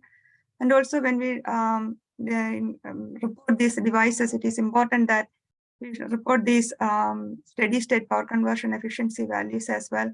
So then only we can compare how, and also as mentioned by previous speakers as well. So the test conditions, especially the irradiance value and the type of lamp used. So that's all from my side. Thank you. Great, thank you very much for a very interesting talk. I'm not sure that we've got any questions up at the moment, but so maybe I can get in first. So how did the kind of stability of your triple anion perovskite operational stability compare with just your regular MAPI perovskite? Do you see any? So for the shelf life stability, yes, they are quite good. They are shown about 2 years. They are quite good with the almost a similar efficiency, but the operational stability, what we saw so far 4 hours, around 10 hours, it's around up to 70%. Okay. And was that similar to the MAPI one? So the initial burn-in was a bit lower for the triple anion one compared to the MAPI based one. The shelf life stability is almost comparable. For the MAPI and this triple, I would say for the triple anion, actually we didn't see any loss with respect to the shelf life stability, but with MAPI, we would say maybe around 80 to 90% retaining. Okay. But for the triple anion, we didn't see any loss. And what format device did you make? This is NIP devices. NIP? NIP, yes, with the tin oxide and the spiro. And tin oxide. Yes, and when we replace the spiro, actually the hysteresis gets better as well. Okay. And how did you actually deposit the perovskite? Did you just spin coat it? Yes, we spin coat this. And did you use an anti-solvent, or was it just? Yeah, we used for this one, we use an anti-solvent diethyl ether. Okay. Right. I can't see any questions up for Lethy. If anyone asks, we do have one from Ravi Misra. Hi, Lethy. Thanks for interesting talk. You talked about the confirmation of chloride in perovskite crystal lattice through in situ GWAX and compared it with steady state power tracking. Is the power tracking done under the same conditions? So power tracking is done on the same devices. The in situ is on the same samples prepared under identical condition. In situ is on, not in situ GWAX is on films, not on devices, but power tracking is done under the devices done under similar conditions. Okay, right. So thank you very much. I appreciate your time to talk, and thank you again. Thank you. Right. So we're now going to move on to the last speaker this afternoon. That's Dr. Aruna Ivaturi, who is an EPSRC Research Fellow at the University of Strathclyde. And Aruna, thank you very much for joining us today. We appreciate your time, and it's over to you now.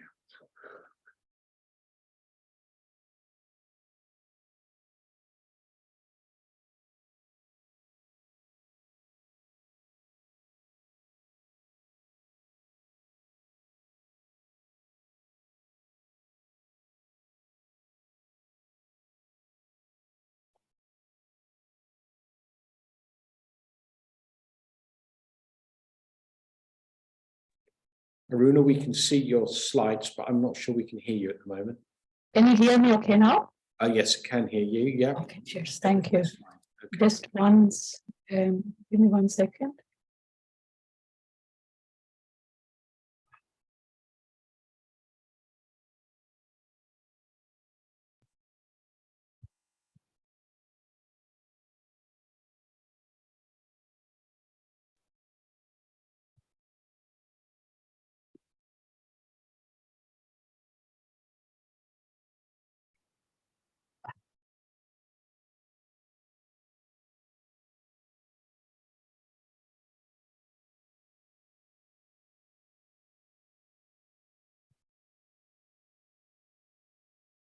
Can you still hear me okay, David? Yes, we can hear you. Everything's fine. Okay, super. Hello, everyone. Thank you, David and Super Solar for this opportunity. So I'm Aruna Ivaturi. I'm a PSRC Fellow and Senior Lecturer at Department of Pure and Applied Chemistry at University of Strathclyde, and I lead the Smart Materials Research and Device Technology Group. So today I'm going to talk about emergence of new era of near UV indoor light harvesting. So basically, black light harvesting using the perovskite solar cells. So before going into my talk, I just want to give just a few seconds on what I do or what my research group does. So we at Smart Materials Research and Device Technology Group work at the interface between material science and engineering, where we develop functional nanomaterials and new materials and develop devices based on them, optimized devices based on them for energy, environment, and healthcare sectors.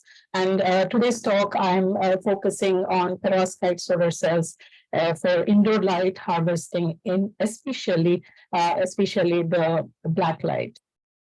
So what are black lights? Most of you might have seen these. These are Halloween decorations, and these are the purple lights that you see are the black lights. These are basically UVA lights, and these are commonly used for a range of applications. For example, the one shown here, also in blow parties or in pubs, and these are also used in aquariums and fish tanks, for example. These are some fun applications, but these are also used for some serious applications, for example, like for improving the plant growth under indoor conditions, And also in some cases for disinfection in hospital settings, depending upon the wavelength range being used. And now while harvesting indoor black lights, this has been nicely explained in all the previous presentations. Internet of Things is going to be the most important thing in the coming decades. So we are heading towards this, and all the devices around us will be connected via internet, and would be there would be billions of sensors or these IoT sensors which would need continuous power, and it's not sustainable or practical or neither economical to power these directly via the grid, or use batteries which would require frequent replacement. So one way or one ideal way or a sustainable and economic approach to address this power requirement is to recycle the ambient light, as has been mentioned in all the previous talks. And why indoor black lights, and what is the advantage we are getting here in our, or to where are we targeting these, is basically as shown here in the electromagnetic spectrum. So the UV light have as you all are aware has wavelength much lower than our visible about the visible light.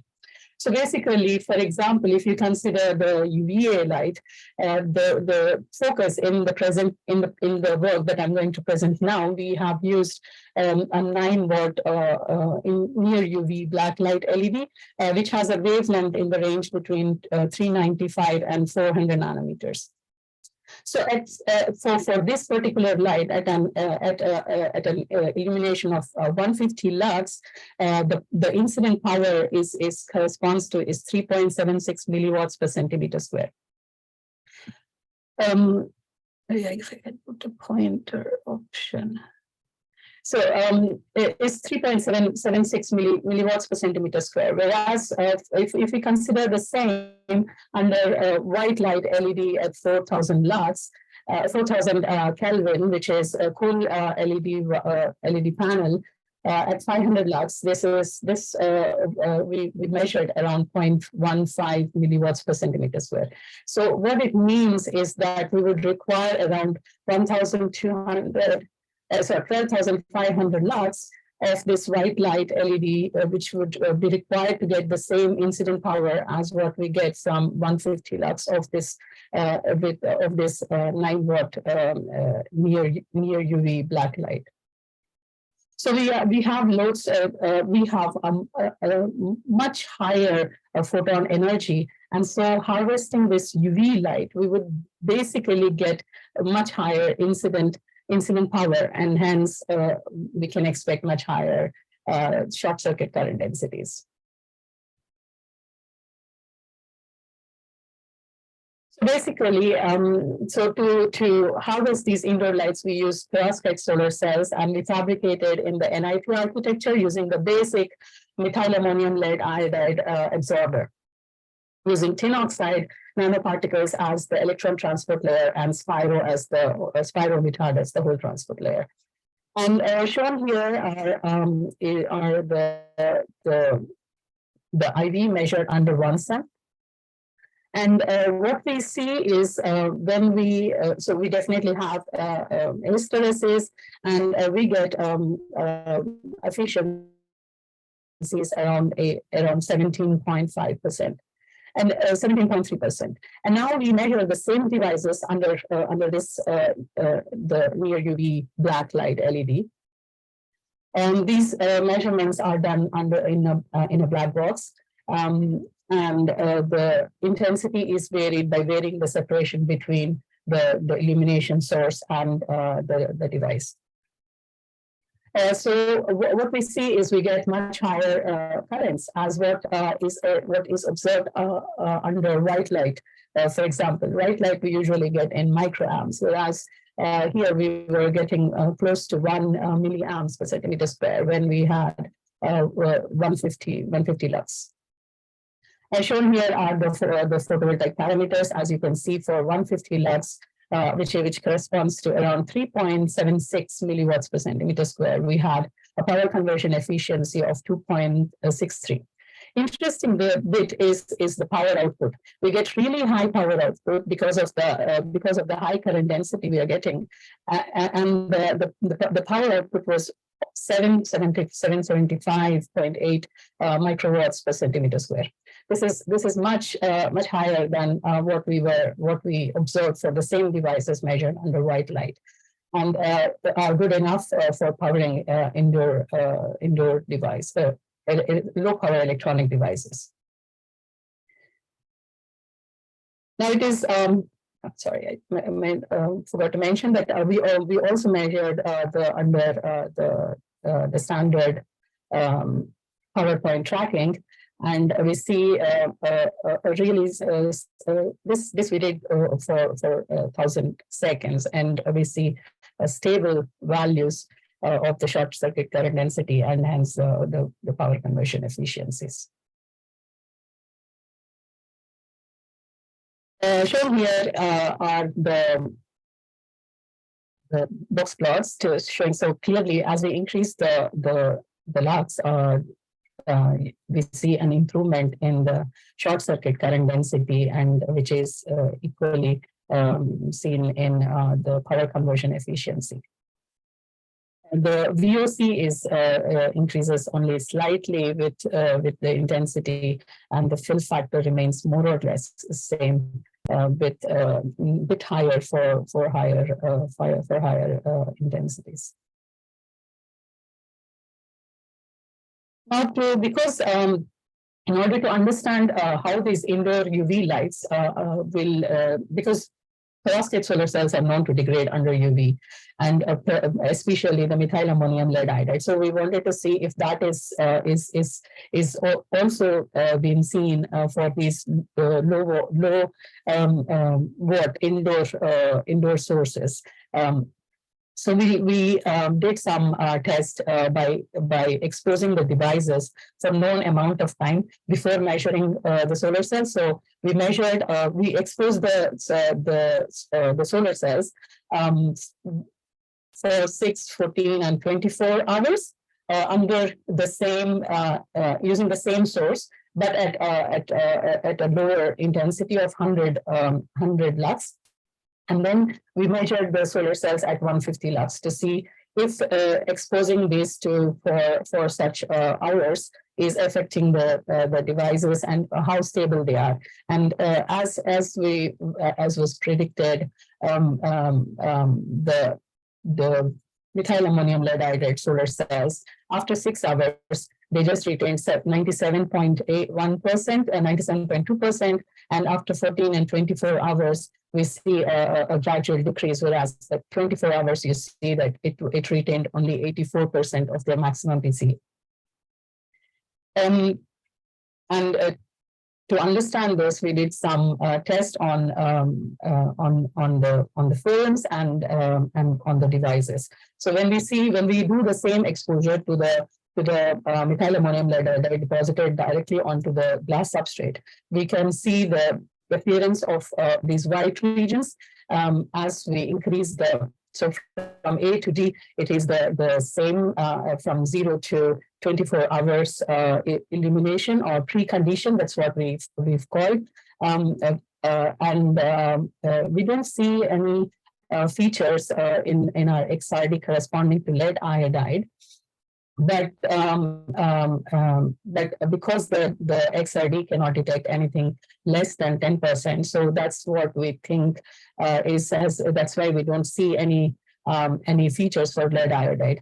But we do see features corresponding to the degradation of methyl ammonium in the FTIR spectra. So shown here is the ATR FTR spectra, and here we can see that the NH bands, which are here, at 1465 centimeters inverse and at 3124, and so these three diminishes significantly than that of the CH, which indicates the deprotonization of methyl ammonium.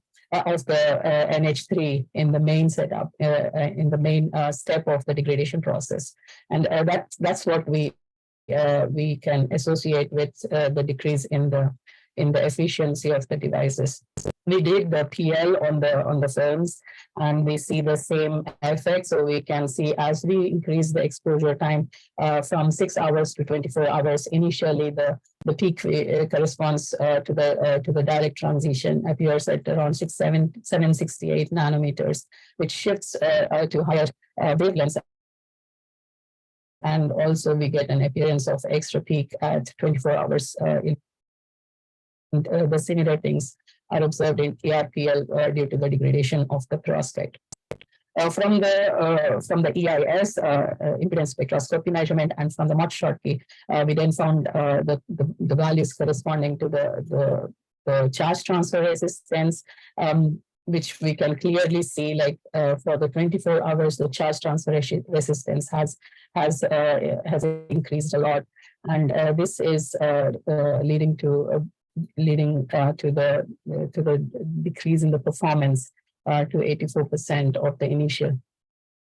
From the Mott Schottky, we extracted the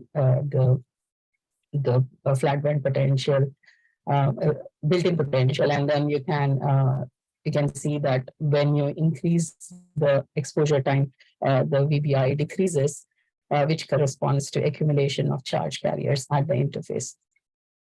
And these are the reasons which lead to the decrease in the performance as we increase the exposure time. So to modify the interface, and the main cause that we understand is the interface between the tin oxide and the perovskite. So to modify that, we used a PCBM with BFEN, and BFEN is with the electron-rich sites on the nitrogen atoms could stabilize the C60 cage through the charge transfer to forming much more thermodynamically stable donor-acceptor complexes. So because of this, we could modify the interface between the perovskite and the electron transfer layer.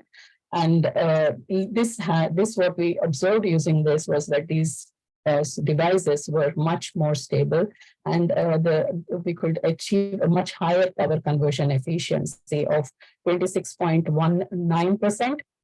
And this is under reverse bias condition, reverse scan. Sorry, not reverse bias, reverse scan. The main thing is the power output. The power output is now approaching almost 1 milliwatts per centimeter square, which is very promising from an indoor light harvesting device. So if we compare this one and we did again the same, like 6 hours and 24 hours illumination, and what we found was, like, after 24 hours, we still retain almost 95 to 96% of the initial power conversion efficiency, which is quite promising. So we address not only the stability, but also getting much higher efficiencies in this, and we consider this to be related to this the UV stable PCBM BFEN interface layer that we used to modify the interface between perovskite and the electron transport layer. So all this work has been carried out by my postdoc in co-worker working with me, Arivu.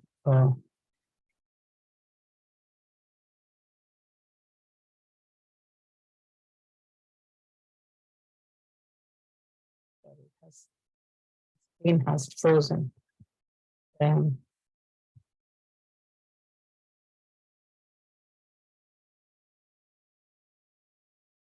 you still hear me okay, though? You seem to be breaking up a little bit. Yeah, now it's okay. Just about, yes. Yeah, okay.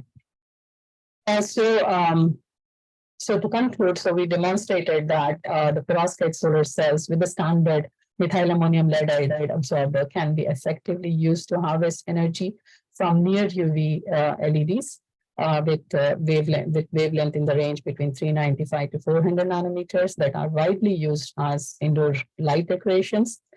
And we observed that by modifying using a PCBM BFEN interfacial layer between the electron transport layer and the perovskite layer, we could improve the UV stability of these devices. Even after 24 hours, they retain 95% of their initial power conversion efficiency, which we observed to be 26%. And important thing, as I mentioned, was the output power, which is almost near 1 milliwatts per centimeter square. And this work opens up a broad area for the advancement of this for the perovskite solar cells for harvesting these indoor near UV light energy, which is beneficial for electronics, which are integrated into sensors that are located in these healthcare settings or horticulture or places where near UV black light decorations are used. So finally, I would like to acknowledge my group. As I mentioned, so he's the person who has done most of the work in this that I presented. I would like to thank EPSRC for my fellowship grant, NSD Pilkington and DuPont for the collaboration, for my collaborators. The list is long, so I have my collaborators. Great, thank you very much. Thank you for the very nice talk. The talk now is open to questions. There's none in the chat window at the moment, so I encourage people to put questions up. In the meantime, I wonder, did you not think about trying to open up the band gap to increase your PCE, as was done in the previous talk? Thanks for the question, David. Definitely. So as I mentioned, our main focus was to see if we can start with just a standard methylammonium lead iodide perovskite. The next step that we are doing is to match the band gap. So definitely, if we match the band gap, we would have much higher efficiencies than what we got right now. Mm-hmm. Okay. Okay, so Ravi Misra has got a question. Thanks for the talk. What is the reason for the improvement in PCE after 24 hours in the forward scan?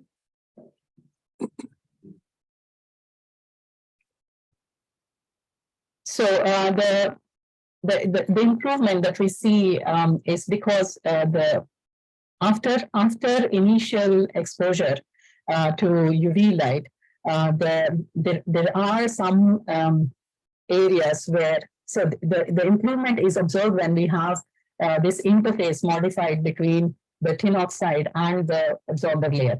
So in the absence of that, we were having formation of lead iodide, which was basically acting as trap states between this interface. Whereas when we have this interface modified, we were able to address these trap states or reduce at least. Okay, thank you. One last very quick question I have is: you were working at 150 lux. How does that actually compare with the intensity of the black light under kind of normal operation in a room or in a club or a hospital theatre? So it depends. So when you use the indoor light under normal conditions, so we might be having, say, around the minimum that we got was 25 lux. So that was like the normal conditions. So we increased the separation between the solar cell to increase to go to 150 lux. So that's higher, but usually you will get around 25 lux. Okay, all right, thank you. Well, thank you very much for your talk. It's much appreciated. I'd like to formally thank all of today's speakers. So thank you all again. And I'll possibly pass over to James Durant now for any final questions and to wrap up the whole session. Thank you, David. No, I don't have anything more to say. I think it's clear this is an exciting research area where the UK has a lot of activity going on. I think trying to bring that activity together and some of the testing facilities at MPL may be one way to do that. And obviously through Super Solar and ATIP, finding ways to connect the dots and bring us together to achieve something which is of global significance is clearly an exciting challenge for us going forwards. Exactly. Chris, are you still out there? Do you want to say anything further to close the session down? I'm still here, yes. I think you said it all, yes. So without further ado, I'll just say thank you so much to all of our speakers and to our two fine chairs today. We did very well, didn't we? And so I'm going to stop the recording and just say that the recording will be made available through the Super Solar website in due course. For those of you who don't know, we had about 100 people attending today, which I think is also